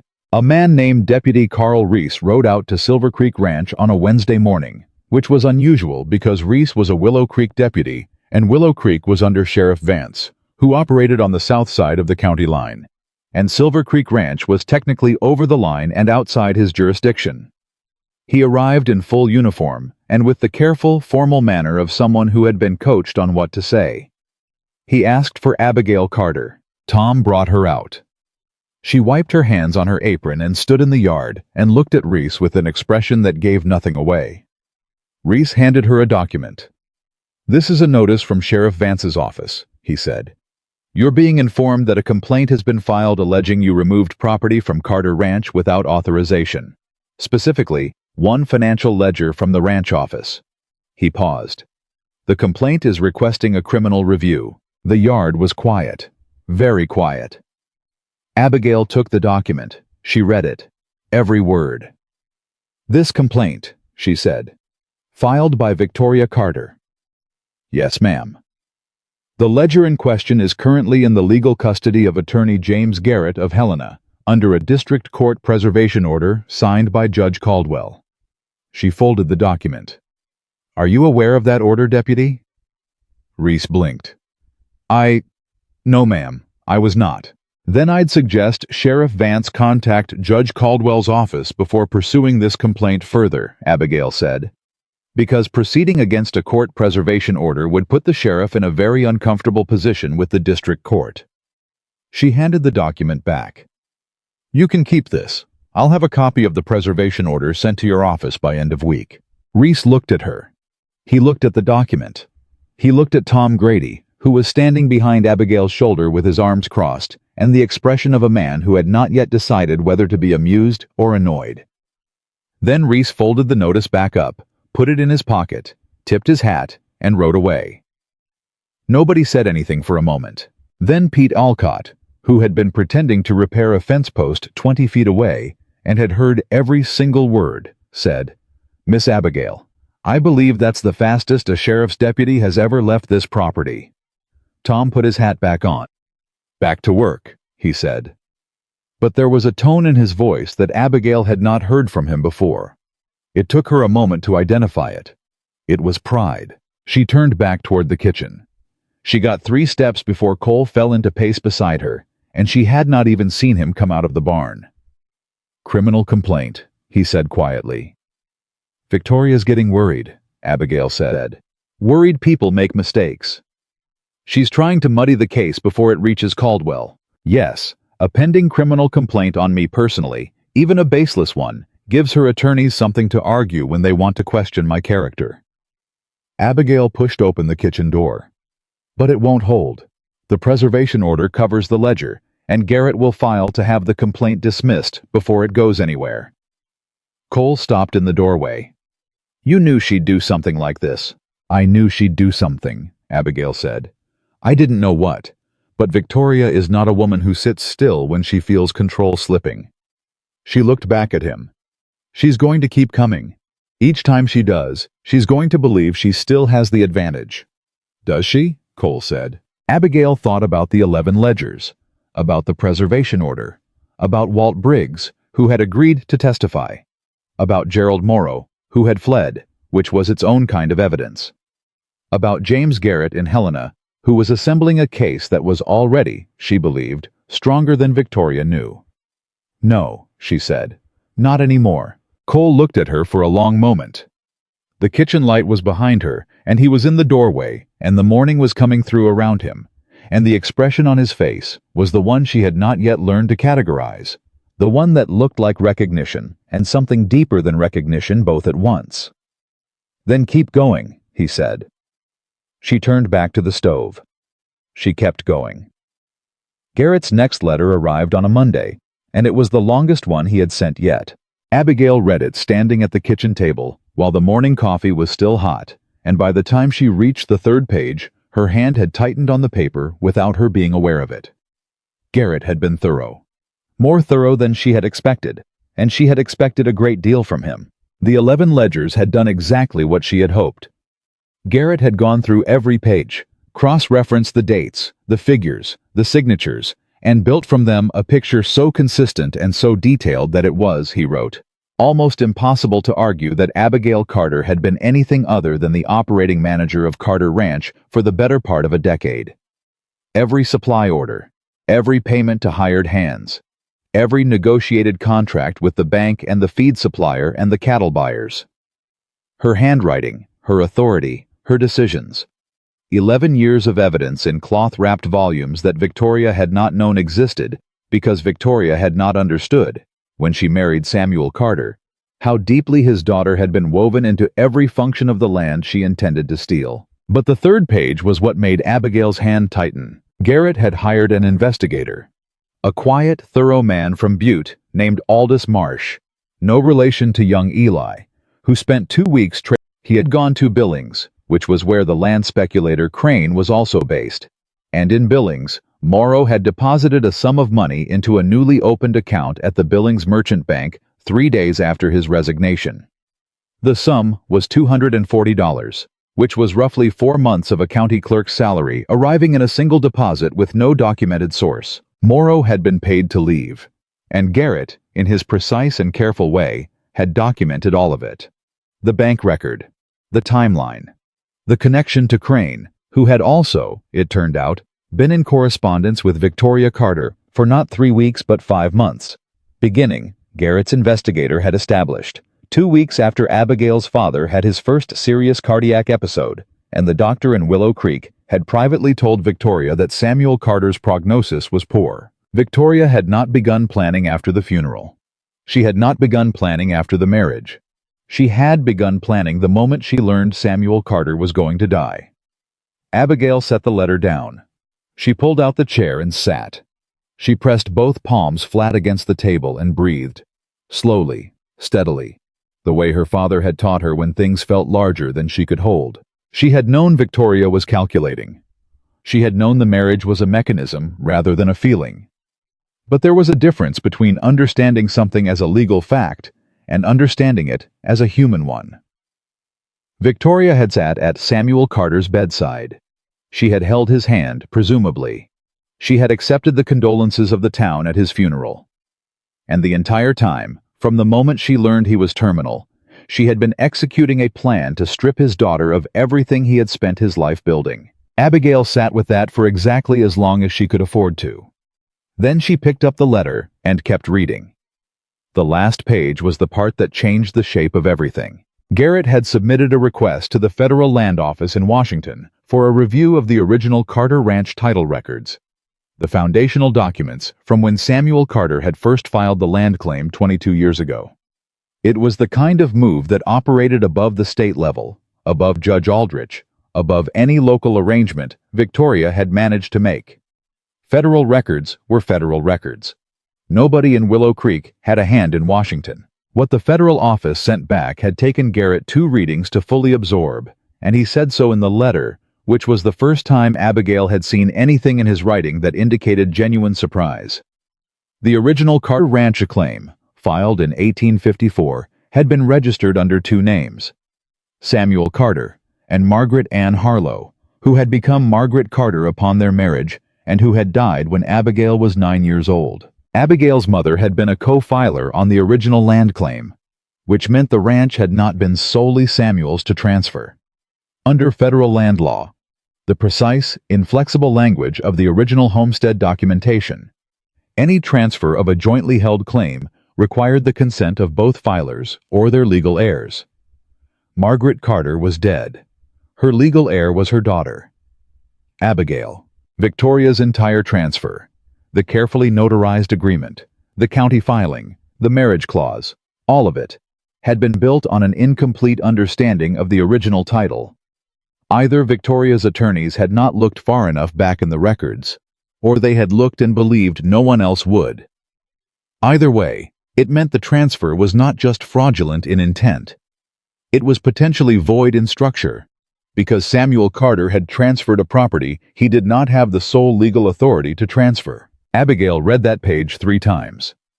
Then she stood up, folded the letter carefully into its envelope, and walked to the barn. Cole was there, working on the harness of his lead horse with the focused, quiet attention he brought to physical work. He heard her come in and looked up. Whatever was on her face made him set the harness down immediately. "Read this," she said, and handed him the letter. He read it. She watched his face as he went through the pages. The tightening at the first revelation about Morrow. The stillness at the investment timeline. And then, at the last page, a long pause in which he read it again, and then looked up at her with an expression that she had not seen on him before, something between controlled disbelief and a clear, quiet satisfaction. "Margaret Harlow," he said. "My mother," Abigail said. "She co-filed the original claim, before they were married. She was 20 years old, and she filed it alongside him, and they built the ranch together, and nobody ever thought to look that far back, because nobody expected a woman's name to be on a founding document." Cole was quiet for a moment. "Victoria's attorneys either missed it or buried it," Abigail said. "Garrett believes buried it, because a competent land attorney doing due diligence would have flagged a joint claim." "Which means they knew," Cole said. "Which means this wasn't just fraud of intent," Abigail said. "This was knowing suppression of a material fact in a legal transfer." She pressed the heel of her hand against the barn wall and looked at the rafters for a moment. "Cole, this is federal. This goes beyond what Aldrich can touch. This goes beyond what any local arrangement can manage. If Garrett takes this to the federal land commissioner..." "Victoria loses the property," Cole said. "Victoria loses everything," Abigail said. "The transfer is void. The attempted sale to Crane collapses. The fraud charges follow from the document suppression." She lowered her hand, looked at him.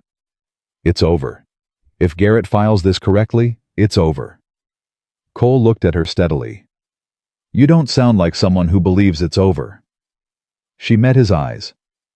"Because I've learned that Victoria moves faster than I expect her to. And if she finds out Garrett has the federal records, she'll try to do something before the filing," Cole said. "Yes." They looked at each other across the barn, and the particular understanding that passed between them in that moment was not the understanding of an employer and an employee, or of two people who had arranged a convenient practical situation. It was the understanding of two people who had been thinking in parallel for long enough that the gap between their minds had closed to almost nothing. "How long does Garrett need?" Cole said. "He said 7 to 10 days to prepare the federal filing properly. He doesn't want to rush it. One procedural error gives Victoria's attorneys grounds to challenge the submission." "Can he move faster?" "He said 5 days at the absolute minimum." Cole picked up his coat from the stall rail. "Then we need 5 days without Victoria doing anything catastrophic." He looked at her. "Does she know about the federal records?" "Not yet." Garrett was careful. He made the Washington request through an intermediary firm that doesn't advertise its connection to him. "Good." Cole buttoned his coat. "I'm going to ride to Willow Creek." Abigail stared at him. "Why?" "Because the best way to keep Victoria from moving is to keep her attention occupied," he said. "She's been watching you. She's been watching this ranch. She hasn't been watching me." Cole. "I know people in Willow Creek," he said. "I do legitimate business there. I can be there for any number of ordinary reasons, none of which will draw her attention." He looked at her directly. "I want to know what she's planning. I want to know who she's talking to and what she's putting in motion. You can't walk into that town right now without her knowing immediately." "This isn't your fight," Abigail said. Cole stopped. He turned and looked at her with an expression that was more direct than anything he had shown her yet. "I know it isn't," he said. "I'm choosing to make it mine." The silence in the barn was very complete. "Why?" she said. Not a challenge, a genuine question. He held her gaze. "Because some things are worth choosing," he said quietly. "And I haven't chosen anything in a long time." She did not know what to say to that.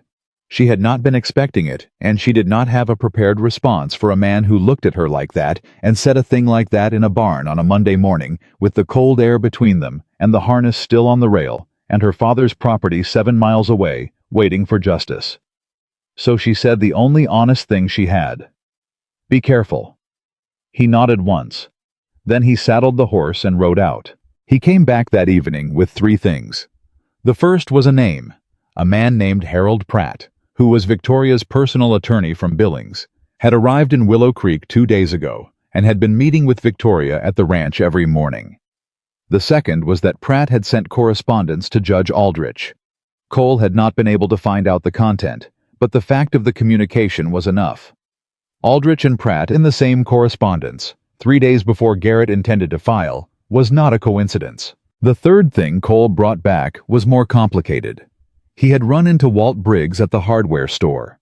Walt had pulled him aside, deliberately, specifically, with the urgency of a man who had been waiting for a chance, and told him something that he had been reluctant to put in writing. Gerald Morrow had come back, not to Willow Creek. He was in a town called Tanner's Cross, 40 miles east, staying in a boarding house there. And Walt had heard through a former colleague that Morrow was not hiding because he was guilty. He was hiding because he was afraid. And that the reason he was afraid was that Victoria's arrangement with him had not been a simple payment for cooperation. It had included what Morrow had apparently described to his former colleague as a guarantee of personal consequences should he ever speak about what he knew. A threat. Victoria had threatened Gerald Morrow, which meant Morrow was not simply a paid accomplice. He was a witness who had been coerced into silence. And a coerced witness, if brought safely before a federal court, rather than a county proceeding where Victoria had influence, was a very different kind of testimony. Abigail sat across the kitchen table from Cole and listened to all of this without interrupting. When he finished, she was quiet for a long moment. "We need Morrow," she said. "Garrett would need to reach him before Pratt does," Cole said. "Pratt's here. That means Victoria already knows Morrow came back, or she suspects it, or she's putting Pratt in position to handle it if it becomes a problem." Abigail stood. "I need to get a wire to Garrett tonight. Not tomorrow. Tonight. Millhaven's dark by 9. "Then we need to leave now," she said. They left in 20 minutes. Abigail wrote the wire in the wagon on the way, by lamplight, using the back of an envelope, and handed it to Cole to read while he drove. He read it. "That's everything," he said. "Garrett needs everything," she said. "He needs Morrow's location, and he needs to move before Pratt does." Cole handed it back. "This is going to work, Abigail." "Don't say that yet," she said. "I'm not being optimistic," he said. "I'm telling you what I see. You've been 10 steps ahead of her since the beginning. She thinks she's been chasing you. She hasn't understood yet that you've been leading her." She looked at him. In the lamplight, in the moving wagon, with the cold night around them, and everything still unresolved, and the next 5 days between her and the end of this, she looked at Cole Whitaker and felt the full, complicated weight of what she was carrying, and also, underneath it, the specific warmth of not carrying it entirely alone. "You've been part of every step," she said. "No," he said. "I've been beside the steps. You've been the one taking them." She faced forward again. The road was dark and long. Garrett received the wire before dawn.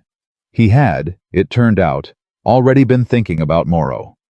He had learned of the return through his own investigator 2 days prior and had been working out how to approach it. Abigail's wire gave him the precise location and the confirmation that Pratt's presence in Willow Creek meant the window was narrowing. Garrett sent his investigator to Tanner's Cross the following morning. The next 3 days were the longest. Abigail had lived since the morning at the kitchen table with the legal papers. She cooked. She managed the kitchen. She kept the routine of Silver Creek Ranch exactly as it had always been. Biscuits at 5:30, dinner at noon, supper at 6, because routine was the container that kept everything else from spilling. The ranch hands could see that something was happening. Lou Beckett watched her every morning with the careful assessment of a man who had learned that the temperature in a kitchen told you a great deal about the temperature of a situation. Tom Grady came in for his coffee in the afternoons and sat for a few minutes without saying much of anything, which was his way of making himself available if she needed something without pressing her to need it. Young Eli kept bringing her wildflowers he found along the fence lines. She put them in a tin cup on the kitchen windowsill and did not tell him how much it helped. Cole was steady. That was the word she kept returning to. In 3 days of sustained tension, when her own sleep was fractured and her mind ran at midnight through every possible way. The next move could go wrong. Cole Whitaker was steady. He did not perform calm. He did not offer reassurances designed to make her feel better without being true. He simply maintained his presence, his attention, his willingness to sit across from her at the kitchen table in the evening and talk through the situation with the frank practicality of someone who took real things seriously. On the second evening, she asked him something she had been holding for a while. "The wooden horse," she said. "In the barn, the red one." He went still. Not tensed, just still. She had wondered many times whether to ask. She had decided tonight, without being entirely sure why tonight, that she was going to. "You don't have to tell me," she said. I was quiet for a long time. Then he said, "Her name was Clara, my wife." Another pause. 7 years ago, she died in childbirth. The baby too. He looked at the table. The horse was for the baby. I'd made it the month before. I didn't know to make it a horse or a doll. I made a horse because that's what I knew how to make. He stopped, started again. I kept it. I don't know why I kept it. Abigail did not say she was sorry. She had received too many sorries for things people couldn't fix, and she knew they landed less like comfort and more like acknowledgement that comfort was unavailable. She said instead, "He would have liked it. Or she." Cole looked up at her. "A horse made by the person who loves you," Abigail said quietly. "That's something worth keeping." He looked at her for a long moment. Then he looked away, and she could see him working through something the way he worked through difficult things. Carefully, privately, but not closed off. Just careful. "I haven't talked about her," he said. "In a long time." "You don't have to talk about her any more than you want to," Abigail said. "No," he said. "I wanted to." He looked back at her. It surprised me. Wanting to. The kitchen was very quiet.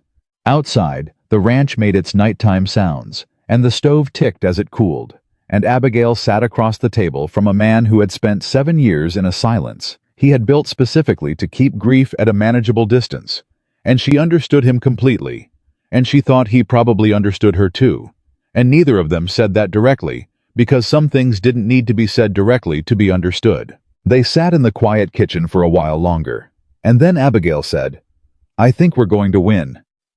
Cole looked at her. "You said not to say that yet."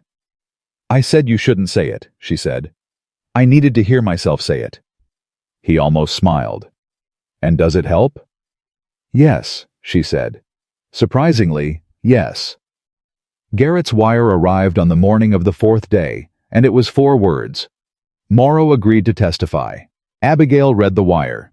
She set it on the kitchen table. Then she walked to the back door and opened it, and stood in the morning air with her eyes closed for a moment. And the cold came in around her, and she breathed it and felt the shape of the last 8 weeks. Every letter, every sleepless night, every mile to Helena and back, every door shut in her face, and every piece of evidence gathered from a locked cellar, and every wire sent in the dark. And she let herself feel all of it at once, very briefly, like opening a door and looking at a room you've been working in for a long time. Then she closed it, because there was still the hearing. Garrett filed the federal submission on the 5th day.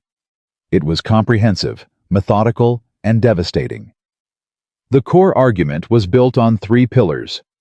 The suppression of Margaret Carter's co-filing status in the original land claim, demonstrated by the absence of any reference to it in Victoria's transfer documents, despite its clear presence in the federal record. The documented financial arrangement with Gerald Morrow, supported by the bank records and Morrow's own agreement to testify, and the 11 years of operational ledgers establishing Abigail as the de facto and intended manager of Carter Ranch, corroborated by Walt Briggs's statement about the speed and irregularity of the county filing. Harold Pratt filed a counter-response within 48 hours. It was aggressive and technically precise, and argued, among other things, that Abigail had no legal standing to challenge the transfer because she had never been formally named in any property document. Garrett's reply to that was brief and pointed. The co-filing status of Margaret Carter and the laws governing inheritance of homestead claims established Abigail's standing as a matter of federal record, not local interpretation. The Federal Land Commissioner's Office set a hearing date. Not in Willow Creek, not in any courthouse where Aldrich had influence, or where Victoria had spent 8 months building alliances. The hearing was set for the courthouse in Helena, before a federal examiner named Porter, who had been appointed specifically to adjudicate land title disputes in the territory of Montana. Abigail received the hearing notice on a Thursday morning and felt something she had not allowed herself to feel in a very long time. She felt like she was going to win. Not hoped, not calculated. Felt. In the specific, physical way that certainty arrived in a person's body before it could be argued with by the mind. She rode to Helena with Cole and Garrett on a Sunday, 2 days before the hearing. They stayed at a boarding house near the courthouse. Separate rooms, proper arrangements, nothing that could be used. And Garrett spent the evening reviewing testimony order and exhibit sequence, while Abigail went through her own account of the events one final time. From the kitchen table to the road north to Silver Creek Ranch, and every letter and every decision that had followed. Garrett looked up from his papers at one point and said, "You understand the examiner may ask you directly about your relationship to Mr. Whitaker." "I understand," Abigail said. "Victoria's attorney will attempt to use your living arrangement to suggest impropriety, to undermine your credibility." "I know," she said. "I want you to be prepared for that. It may be uncomfortable." "Mr. Garrett," Abigail said calmly, "I have been uncomfortable since July. I am prepared." Garrett looked at her over his spectacles. Something in his expression settled. "Yes," he said. "I believe you are." The hearing began at 9 in the morning on a Tuesday in October, in a federal courtroom in Helena that smelled of wood polish and old paper, and the particular formality of a space where serious things were decided. Federal Examiner Porter was a compact, sharp-eyed man of about 60, who conducted proceedings with the efficient, humorless precision of someone who had heard a great many arguments and had very little patience for ones that wasted his time. Victoria arrived with Harold Pratt and 2 additional attorneys. She wore a deep blue traveling dress and a composed expression, and she took her seat at the respondents' table with the settled bearing of someone who believed the outcome was still manageable. She did not look at Abigail directly. Abigail noticed that. The absence of the look told her more than the look would have. Garrett opened with the federal land record. He placed the co-filing document in front of Examiner Porter. The original 1854 claim. Margaret Ann Harlow and Samuel Carter. Both signatures, both notarizations, as clear and unambiguous as anything Abigail had ever read. Porter examined it. He looked at the transfer documents. He looked back at the original claim. His expression did not change, but he asked Pratt, in a very even voice, to explain why the co-filing was not referenced anywhere in the transfer documentation. Pratt explained that the co-filer was deceased and that under Montana territorial law, federal homestead law, Porter said, not territorial. This is a federal filing under the Homestead Act. Montana territorial law does not supersede federal homestead statute. He set both documents side by side. Continue. The criminal complaint against Abigail. The one Victoria had filed through Sheriff Vance regarding the alleged removal of property was dismissed on procedural grounds before lunch. Pratt had attempted to introduce it as character evidence, and Porter shut it down in 2 sentences. The ledger in question was under a federal preservation order at the time of the complaint, and any property so ordered was legally outside the jurisdiction of a county sheriff's filing. Walt Briggs testified after the noon recess. He was 81 years old, and he sat in the witness chair with the unhurried solidity of a man who had nothing to lose and had decided to use that freedom well. He stated the dates of the filings. He stated the irregularity of the processing speed. He stated that in 22 years at the county clerk's office, he had never seen a property transfer move from submission to completion in fewer than 6 business days, and that the Carter transfer had been completed in 2. He said all of this in the same plain, deliberate voice he had used on the bench in Willow Creek when he told Abigail to go to Helena, and not a word of it could be shaken by Pratt's cross-examination because every word of it was simply true. Then Garrett called Gerald Morrow. The courtroom shifted when Morrow walked in. Victoria's composure, which had held through the morning with impressive discipline, fractured at the edges. Not dramatically, not in a way that an untrained observer would necessarily catch. But Abigail was watching her and she caught it. The slight tightening of the jaw, the almost imperceptible straightening. The look that passed between Victoria and Harold Pratt, that was too fast and too controlled to be anything other than alarm. Morrow was a slight man of about 50, with the diminished posture of someone who had been afraid for a long time and was now, with tremendous effort, choosing to stop being afraid. He sat in the witness chair and looked at his hands, and then looked at Examiner Porter and stated his name and his former position. Garrett asked him what arrangement had been made with him in connection with the Carter Ranch transfer. Morrow told the truth. He told the full truth, in detail, starting from the initial contact from Victoria's attorney 14 months before Samuel Carter died, through the preparation of documents that did not disclose the co-filing, through the payment he had received, and the accompanying communication that he had understood very clearly to be a threat, through his departure from Willow Creek, and his time in Billings, and his eventual decision, which he said came down to the particular kind of sleeplessness that a man experienced when he had done a wrong thing and could not outrun the knowledge of it, to speak. Pratt's cross-examination was aggressive, and Morrow held. He was not a heroic man. He was a scared and remorseful one. But his testimony was specific and detailed and corroborated by the bank records Garrett had entered as evidence, and there was nothing Pratt could do with cross-examination that was not also, by implication, an admission that he was trying to discredit a man for telling the truth. The moment the examination concluded, Victoria leaned close to Pratt and said something very quietly. Pratt shook his head. She said something else. He shook his head again, and Victoria sat back in her chair, and for the first time since the hearing began, she looked not composed, but something closer to alone. Abigail recognized that look. She had worn it herself on the road out of Willow Creek. When it was her turn to testify, she sat in the witness chair, and Garrett walked her through the full account. Her role in managing the ranch, the discovery of the transfer documents 3 days after her father's funeral, the morning in the kitchen, the road north, the job offer at Silver Creek Ranch, each step of the legal process she had undertaken, and the decisions she had made in the months since. She spoke clearly and without emotion, because the facts were emotional enough on their own, and she had learned that the clearest delivery of a true thing was more powerful than any performance of feeling around it. Pratt cross-examined her about the living arrangement at Silver Creek Ranch. He used careful language that was designed to imply without stating directly. Abigail answered every question with the same measured accuracy. "Is it not true, Miss Carter, that you have been residing on the property of Mr. Cole Whitaker, an unmarried man, for the duration of this legal challenge?" "I have been employed as a cook at Silver Creek Ranch, yes. I have a private room and a written employment agreement." "And is Mr. Whitaker present in this courtroom today?" "Yes." "And would you say that Mr. Whitaker has been involved in the preparation of your legal challenge?" "Mr. Whitaker drove me to Helena to meet with my attorney.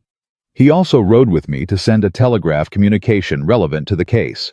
He has been a fair employer and a decent person." She paused. "If you're suggesting something beyond that, I'd invite you to state it plainly rather than by implication, because I have found in my experience that implications are most useful to people who don't have facts." There was a silence in the courtroom. Examiner Porter made a sound that might, in a less formal setting, have been described as almost a laugh. He covered it by writing something in his notes. Pratt moved on.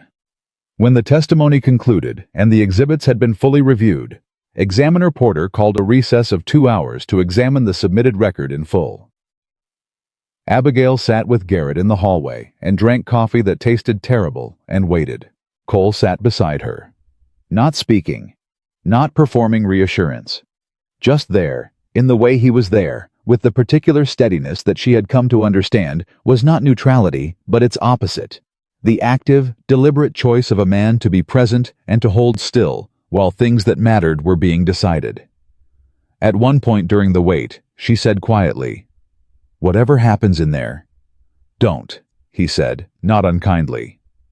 She looked at him. "Wait until you know what you're saying whatever happens about," he said. You've earned the right to let it be good before you brace for it being otherwise." She faced forward again. Down the hallway, the light came through the courthouse windows and lay in long pale panels across the floor. "All right," she said. They waited. At 3:30 in the afternoon, Examiner Porter returned to the courtroom and delivered his findings in the plain, organized manner of a man reporting observable facts rather than rendering judgment. The co-filing of the original Carter Ranch homestead claim established joint title that could not be unilaterally transferred by a single party without the consent of the co-filer or her legal heir. The documentation submitted in the transfer had knowingly omitted this fact. The financial arrangement with the former county clerk constituted fraudulent inducement in the processing of a federal land record. The combined weight of the evidence, the ledgers, the testimony of Walt Briggs, the statement of Gerald Morrow, and the bank records establishing payment, supported a finding that the transfer of Carter Ranch to Victoria Carter was void as executed, fraudulent in material fact, and without standing under federal homestead law. Carter Ranch was restored to Abigail Carter, daughter and legal heir of Samuel Carter and Margaret Ann Carter, as of the date of this ruling. The courtroom was not loud. It was the kind of room where loudness was not appropriate, and where people who understood what had just happened absorbed it in the particular quiet of something enormous settling into place. Victoria did not make the sound. Pratt leaned over and said something to her in a low voice, and she listened, and her face was the face of someone receiving information they had known, on some level, was coming. She had known this was coming when Morrow walked into the courtroom. Maybe she had known it before that, on the day she drove out to Silver Creek Ranch and offered Abigail $500, and Abigail had looked back at her and said no. Abigail sat very still. She held her hands in her lap. She looked at the table in front of her and then at Garrett, who was gathering his papers with the satisfied efficiency of a man who had done the work correctly and was now ready to do the next work. He caught her eye and nodded once, and she nodded back. Then she looked at Cole. Howe was watching her already. His expression was the one she had not yet found the right word for, the one that was recognition, and something deeper than recognition. He held her gaze without looking away, without performing anything, without doing anything at all, except being exactly where he was. She felt something release inside her. Something she had been holding braced for so long that she had forgotten what it felt like not to be holding it. Her father's ranch. Her mother's name on the founding document of the place where she had grown up and become herself. Every hour of work she had put into the land before she knew she might have to fight for it, and every hour since. All of it. Hers. She breathed. Outside the courthouse in the October afternoon, with the Helena streets moving around them and the cold, clean air coming down from the mountains, Garrett shook her hand and told her the formal property transfer would be processed within the week and that the federal record would be updated and that a separate inquiry had been referred to the federal attorney's office regarding the fraudulent documentation. He said it would likely take several months to determine whether criminal charges against Victoria and her attorneys would be pursued, but that the referral had been made and it was no longer in his hands or hers. He tipped his hat and walked back toward his office. Abigail stood on the street. Cole stood beside her. Around them, Helena continued its ordinary Tuesday afternoon. Wagons and voices and the sound of the town doing what towns did without any awareness that everything had just changed for one particular person standing in the middle of it. She said, "It's done." "It's done," Cole said. She turned and looked at him. The full weight of that, all of it, every part of it, was in her face, and she didn't bother to manage it, because she was done managing things for the day. "I don't know how to do this," she said. "Do what?" he said. "This part, the after." She made a small motion with her hand. "I've been planning forward for so long. I know what to do when there's a fight. I don't know what to do when it's finished." Cole looked at her for a moment. Then he said, "You go home." She held his gaze. "Silver Creek?" she said quietly. "Carter Ranch," he said. And then, with a care that was very much his particular way of saying important things, he added, "But I was hoping one day you might think of them the same way." The street moved around them. The afternoon light was long and golden, the way it got in October in Montana when the season was turning. Abigail Carter, daughter of Samuel and Margaret, rightful owner of Carter Ranch by federal ruling as of this day, looked at the quiet, steady man standing in front of her on a Helena sidewalk. The man who had driven 60 miles on a Saturday morning for business he didn't have, who had sat in a lawyer's chair without being asked, who had said, "We like it was the most natural arrangement in the world," who had told her she was brave for not stopping when she was afraid. And she thought about the road north out of Willow Creek, and how long it had been, and how far she had come, and where she was standing now. "You know," she said, "you're a stubborn man." "So I've been told," Cole said. The near smile was there, close to the surface, the way it got when he was letting himself be almost happy about something. "I'm going home," she said. "And then I'm going to need to think about what happens next." "That seems reasonable," he said. "I'd like to do that thinking," she said, "with your input, if you're willing." He looked at her steadily. "I'm willing," he said. She nodded. She picked up her bag. She started toward the boarding house to gather her things. She was 3 steps away when she stopped. She turned around. "Cole," she said. He was already watching her. "Thank you," she said. "For the 60 miles. For all of them." He held her gaze. "Every one of them," he said quietly, "was worth it." She turned back toward the boarding house, and for the first time in 4 months, Abigail Carter walked forward without bracing for what was coming, and the October air was cold and clear, and the mountains were there above the rooftops, and she was going home. The ride back from Helena took most of the day, and for the first 2 hours, neither of them spoke much, which was fine. Abigail sat beside Cole on the wagon seat with her hands in her lap and watched the Montana landscape move past and let the silence be what it was. Not empty, not uncomfortable, but the particular kind of quiet that settled over 2 people after something enormous had concluded, and the words for it hadn't caught up yet. She thought about her father. She had been thinking about him in pieces since the ruling.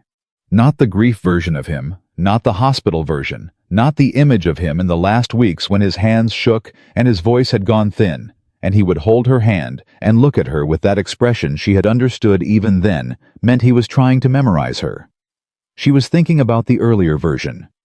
The man who had taught her double-entry bookkeeping at the kitchen table when she was 12 years old, who had told her that numbers didn't lie the way people did, and that if she ever wanted to know the truth of a situation, she should find the numbers and read them plainly.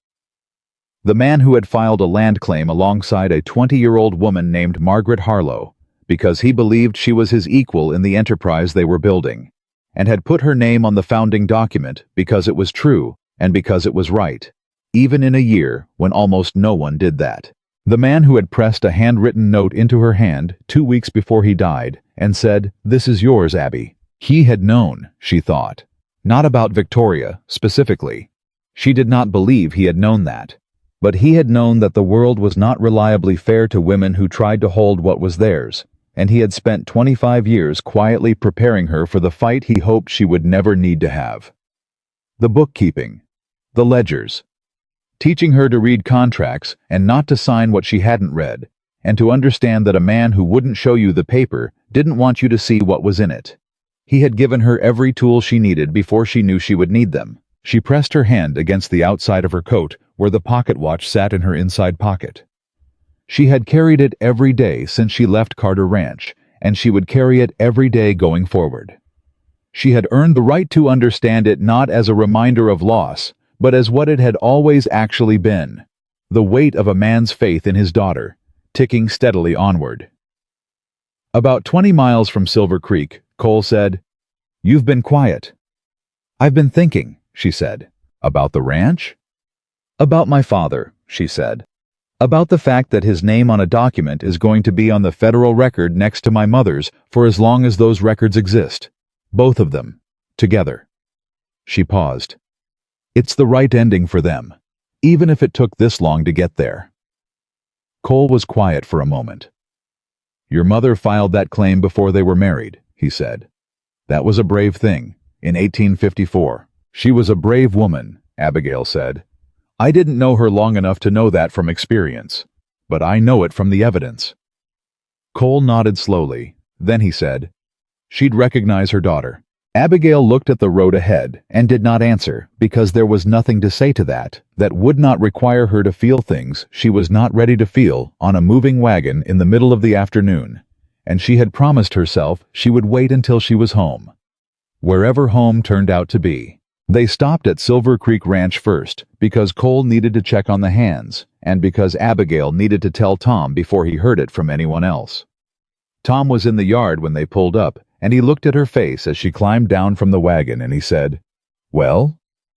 "Federal examiner ruled in our favor," Abigail said. "Property restored, transfer voided, Morrow testified." Tom was quiet for a moment. He was a man who processed significant things with deliberateness, never rushing toward a reaction before he was certain of what it should be.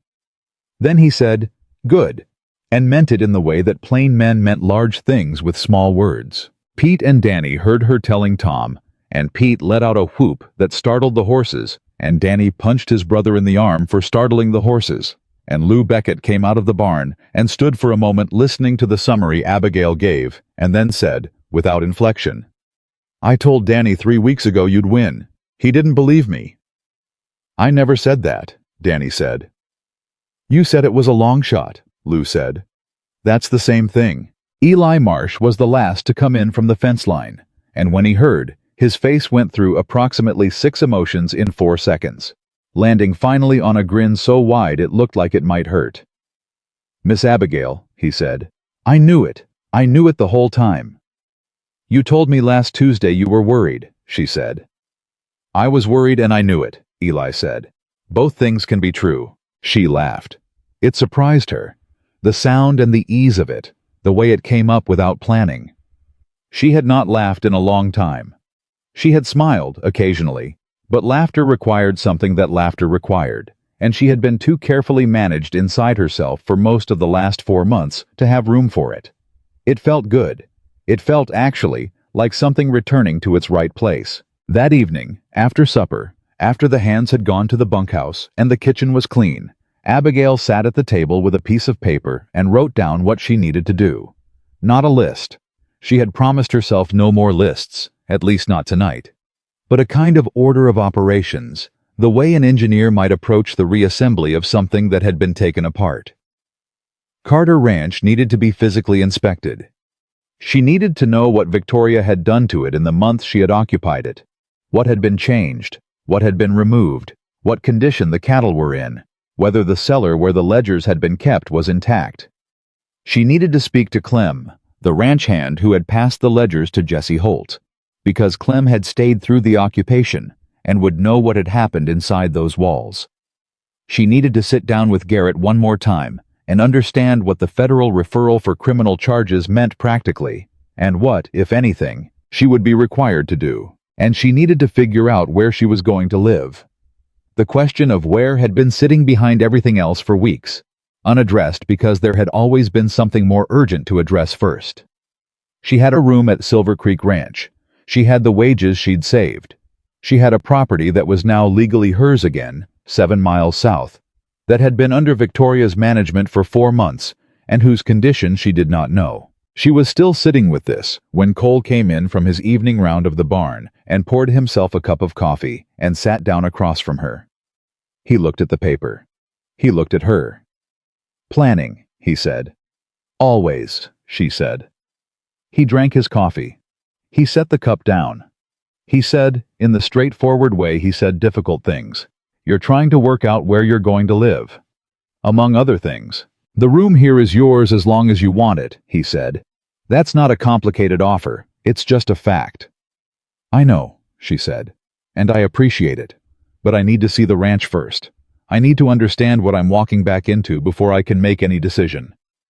He nodded. "Tomorrow," he said. "I'll drive you." "You don't have to." "I know," he said, with the patience of someone who had said this particular thing before and expected to say it again. "I'll drive you." She looked at him across the kitchen table, this quiet, angular, careful man who had said "we" and meant it, and had meant it consistently across 4 months without ever once making it feel like a claim on her, or an obligation, or a performance of generosity designed to accumulate credit. He had simply been beside things. Her things. because he had decided to be. And she had spent 4 months not knowing what to do with that, and she was beginning to understand that the not knowing had not been confusion about his intentions. It had been a careful protection of her own feelings, because she did not have room to handle those feelings and fight for her father's land at the same time, and she had chosen the fight. The fight was done. "Cole," she said. "Yes. I need to say something, and I need to say it without you interrupting me." He set down his coffee cup. "All right. I came to Silver Creek Ranch with a travel bag and $2 in a plan," she said. "I told you from the first night that I was going to get my father's ranch back, and that it might create difficulty, and that if you didn't want that connected to your name, you should tell me then. You said you didn't judge people for fighting for what was rightfully theirs." She paused. "In the time since, you have done more than not judge me. You have driven 60 miles you didn't need to drive. You've sent wires and ridden to town and sat in a lawyer's chair and stood in this kitchen and said we when you did not have to.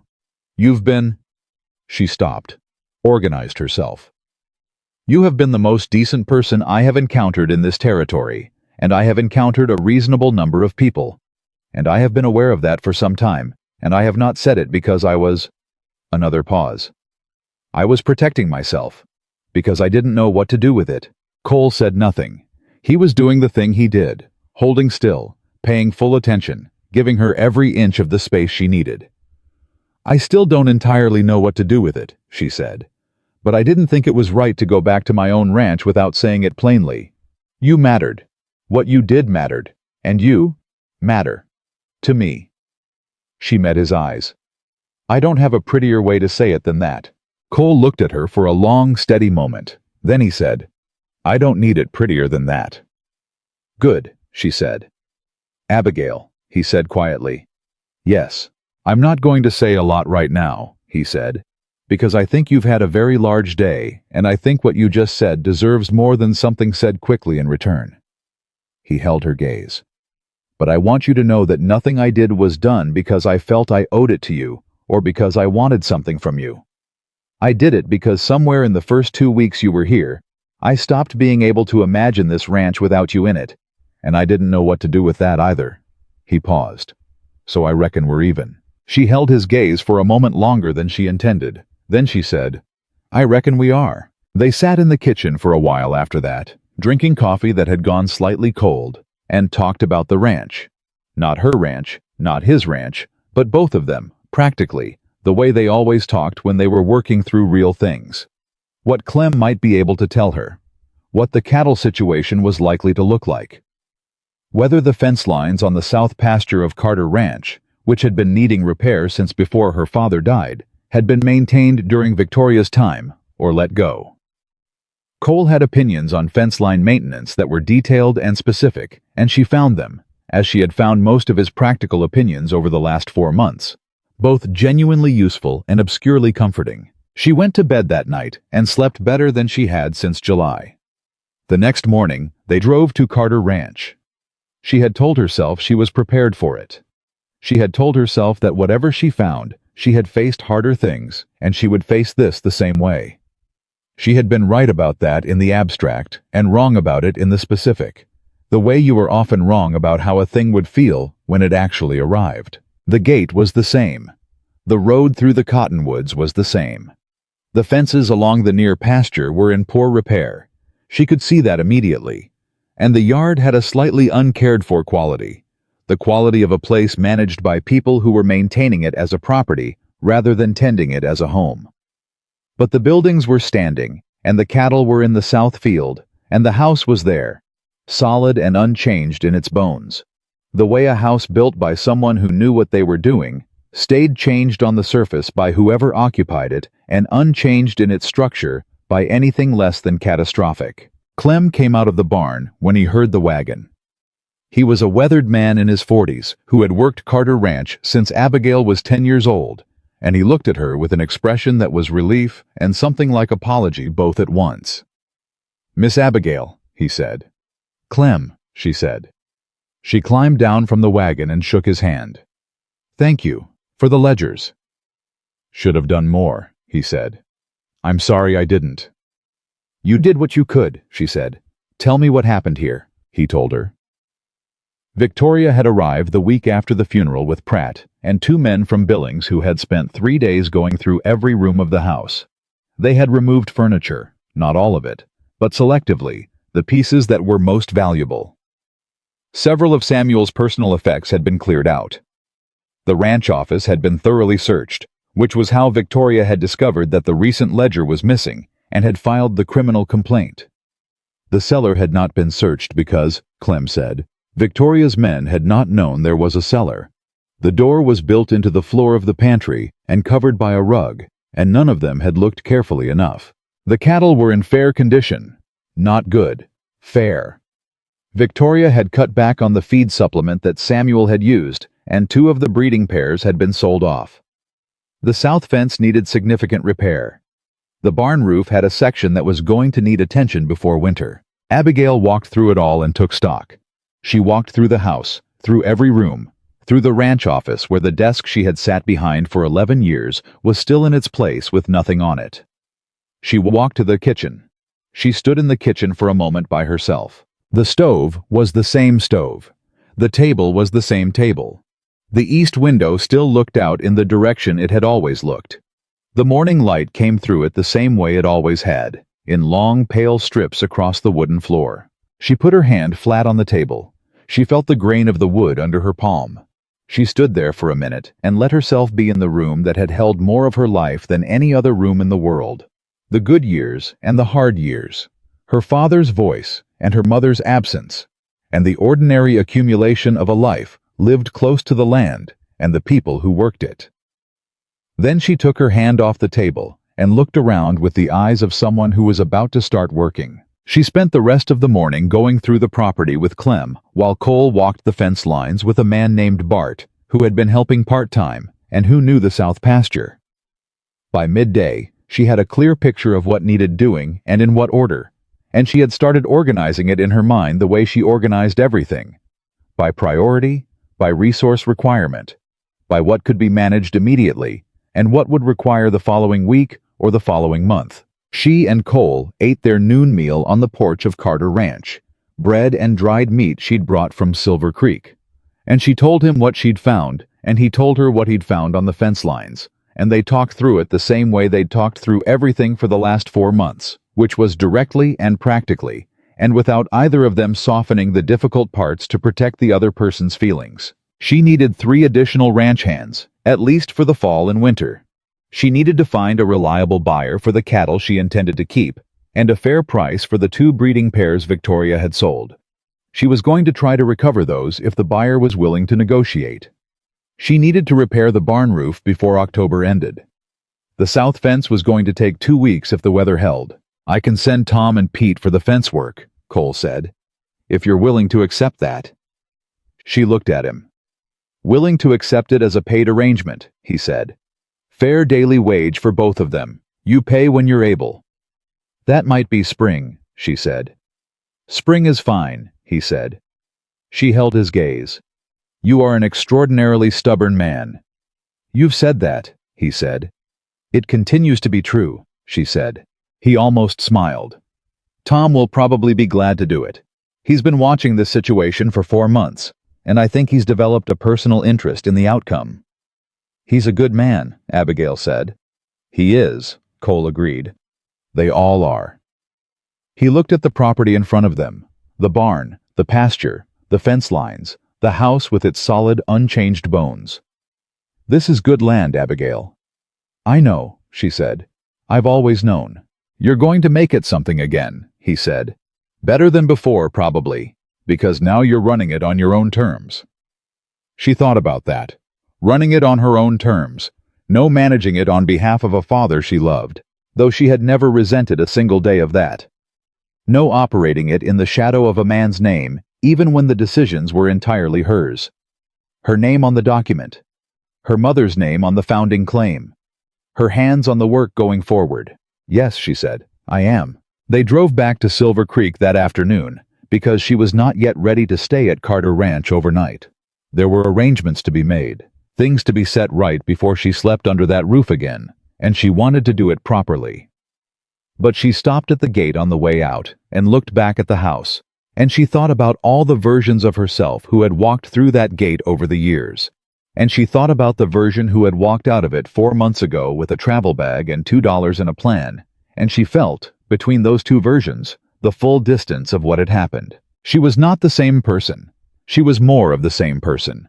Everything she had been at the gate in July was still present and intact, but there was more of it, more certainty, more knowledge of what she was capable of, more understanding of the particular strength that came from choosing to keep moving when the road was long and the resources were scarce and the outcome was not guaranteed. She was grateful for all of it, even the hardest parts, especially those. She turned the wagon and drove north. The weeks that followed were the most genuinely exhausting of Abigail's life, and she had not led a soft life. Rebuilding a working ranch after 4 months of partial neglect under management that had not understood it required the sustained effort of someone who knew every detail of the operation and could hold the full shape of it in her mind while managing 6 different priorities at once. She was at Carter Ranch before sunrise most mornings and often until after dark, coming back to Silver Creek to sleep because she had decided, without quite announcing it as a decision, that she was not yet ready to make that particular transition. To close the distance between the two ranches fully, to move her few belongings out of the small room and into the house that was already hers. She thought about why, during the long rides back to Silver Creek in the autumn evenings, and she understood it eventually. She was not afraid of Carter Ranch. She was not afraid of being alone there. She was protecting herself from the other version, the version where she moved back into that house and it became simply the house again, the ordinary container of her ordinary life, and she lost the particular clarity she had about what it meant that it was hers. She needed to be ready to go back as herself, fully herself, not as the girl who had grown up there, not as the daughter who had managed it on her father's behalf, but as Abigail Carter, who had fought for it before a federal court and won, and who was going to run it on her own terms going forward. Tom and Pete worked the south fence for 11 days and would not accept payment on the schedule Abigail had proposed, which was weekly. They accepted it on the schedule they collectively decided upon, which was whenever she got around to it. And this was delivered with such matter-of-fact finality by Tom that she recognized it was not generosity she could argue with and accepted it. Lou Beckett drove a supply wagon over twice a week without being asked, and when she pointed out that nobody had asked him to do that, he said he was going in that direction anyway, which was not strictly true, but was Lou's way of being decent. And she understood by now that you didn't argue with Lou Beckett's decency any more than you argued with his biscuit opinions. Eli came on his days off and worked whatever needed working and blushed every time she thanked him, which she found she could not stop doing because he was 19 years old and had an open, earnest quality that reminded her, in a way that made her chest ache pleasantly, of what her father must have been like as a young man. Hector Ruiz brought 2 of his cousins who were looking for work, and they were the 2 additional hands she hired, and they turned out to be as hard-working and as quiet as Hector, and she was grateful for all 3 of them. Cole came every other day, sometimes to work. He helped rebuild the barn roof section over the course of 3 Saturdays, alongside Clem and Bart and Pete, and Abigail brought lunch and coffee, and stood in the barn watching 4 men argue about the correct way to brace a roof section, and felt something so ordinary and warm and right that it almost frightened her with its simplicity. Sometimes he came just to see how things were going. He would walk the property with her and ask practical questions and offer opinions when she asked for them and not offer them when she didn't. And she had stopped finding this remarkable because she had gotten used to it, which was its own kind of remarkable. She had gotten used to Cole Whitaker, which was not a small thing to have gotten used to. One evening in late October, about 3 weeks after the ruling, she was in her room at Silver Creek writing in the new ledger she had started. Carter Ranch Accounts, fresh from October 1st. Her handwriting on the first page of a clean book. When there was a knock on the door. "Come in," she said. Cole opened the door and stood in the frame. He was holding something. She recognized it before she could quite make out the detail. The small size, the shape, the color. The red wooden horse. He held it out to her. "I want you to have this," he said. She looked at him. She looked at the horse. "Cole? I've been keeping it because I didn't know what else to do with it, he said. But I've been thinking about what you said, that a horse made by someone who loves you is worth keeping. He held it steadier. I'd like it to go somewhere where it means something, rather than sitting in a barn where it means what I made it mean, which wasn't fair to it. She stood up from the desk. She walked to the door. She took the small red horse from his hands and held it in both of hers and looked at it. The careful work of it, the horsehair mane, the paint worn smooth in places from years of handling. This is a very fine thing, she said quietly. It was supposed to be, he said. She looked up at him. His face was open in a way she did not often see. The care he usually maintained around his private things set aside, not abandoned, but lowered. The way a person lowered something heavy when they had finally found the right place to set it down. I'll take care of it, she said. I know, he said. She set the horse on the windowsill of her room, next to the tin cup where she had kept every wildflower Eli had brought her over the months, and where her father's pocket watch sat in the evenings when she wasn't carrying it. It looked, she thought, exactly right there, like it had always been meant for that particular sill. She turned back to Cole. He was still in the doorway. I'm going home next week, she said. To Carter Ranch. For good. He nodded slowly. He had known it was coming. I want to go back right, she said. I wanted to get the barn roof done, and the south fence, and the new hands settled before I did. So it feels like mine. From the moment I walk in. It is yours, he said. I know, she said. I want to feel it be mine. That's different. He looked at her for a long moment. Then he said, When you go, I'd like to ask you something. Ask it now, she said. I was quiet for a breath. Then, what I said the other night, about hoping you'd think of the two ranches the same way. He held her eyes. I meant it practically, and I meant it in other ways. I haven't said the other ways plainly yet because I thought you needed time. But I don't want you to go back to that ranch without knowing that when I said I couldn't imagine Silver Creek without you, I also meant I couldn't imagine myself without you. He paused. I'm not rushing anything. I'm not asking for an answer tonight. I'm asking you to know it, so that whatever you're figuring out, you figure it out with that information. Abigail looked at him. She had been alone in her particular way for so long. Not the lonely kind of alone, but the self-sufficient kind. The kind that came from understanding very early that you could only truly rely on yourself and that other people, even good ones, were temporary presences in the life you built. She had organized herself around that understanding. She had been good at it. It had served her well.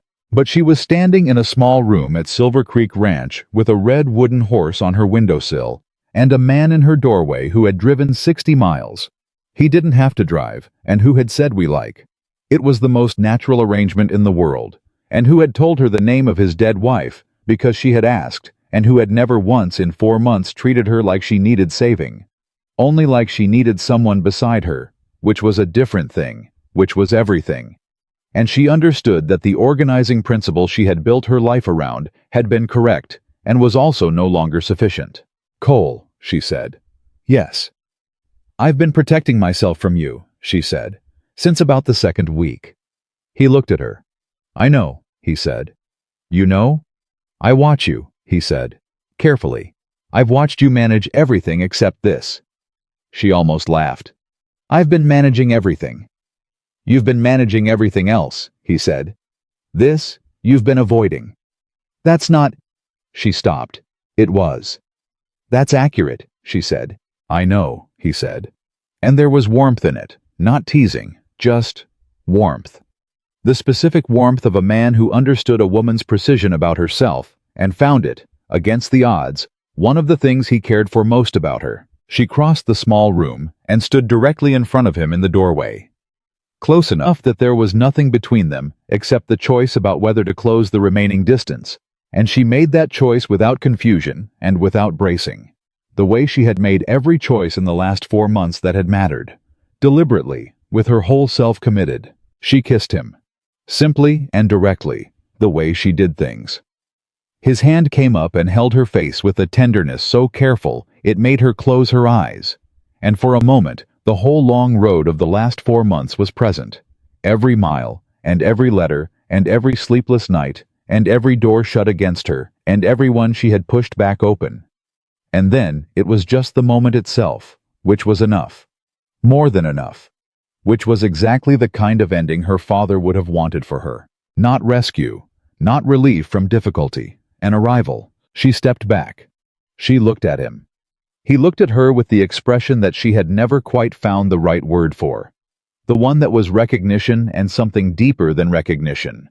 And she understood now that the reason she hadn't found the word was that the word was not a single thing.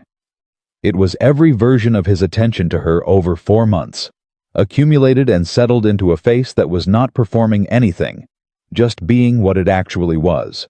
"I'm going home next week," she said again, "and I would like you to come for supper on Friday." "I'll be there," he said. "I'll make the biscuits," she said. "With lard," he said. "Obviously," she said. He almost smiled. He stepped back out of the doorway. He pulled the door to, not closed, but nearly. And she heard him walk down the hall and out through the kitchen, and she turned back to the room where the red horse sat on the windowsill next to the pocket watch and the dry stems of wildflowers, and she sat down at the desk and opened the new ledger to the first page and picked up her pen. She went home to Carter Ranch on a Thursday. She drove herself. She had the travel bag, the same one she had left with 4 months ago, though it held more now. A second dress, the new ledger, several letters from Garrett regarding the ongoing federal proceedings, and a tin cup she had, without quite deciding to, taken from the Silver Creek kitchen, because it had held Eli's wildflowers for 4 months, and it felt like something that ought to travel with her. She set the travel bag inside the front door of the house. She walked through each room slowly, the way you walked through a space you were claiming, not inspecting it, not cataloging it, but acknowledging it, being in it, letting it be what it was, and letting herself be in it. She ended in the kitchen. She put water on the stove to heat. She stood at the east window and looked out at the pasture where the cattle were moving in the early morning light, slow and quiet, the ordinary rhythm of a working ranch conducting its ordinary morning. She could hear Clem in the barn. She could hear Hector's cousins talking to each other in Spanish somewhere near the fence line. She put her hand on the kitchen table. The same table. The grain of the wood under her palm, unchanged. "I'm back," she said, to the room, to the table, to the house that had held her whole life and waited for her to return to it.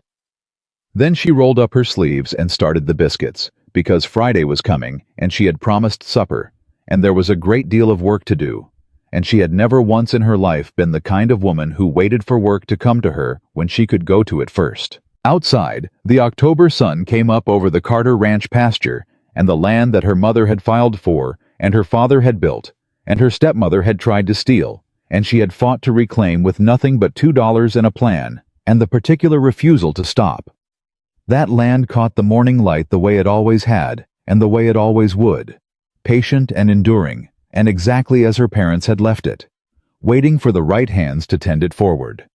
Abigail Carter was home, and this time, no one would ever put her name on the wrong side of a door again.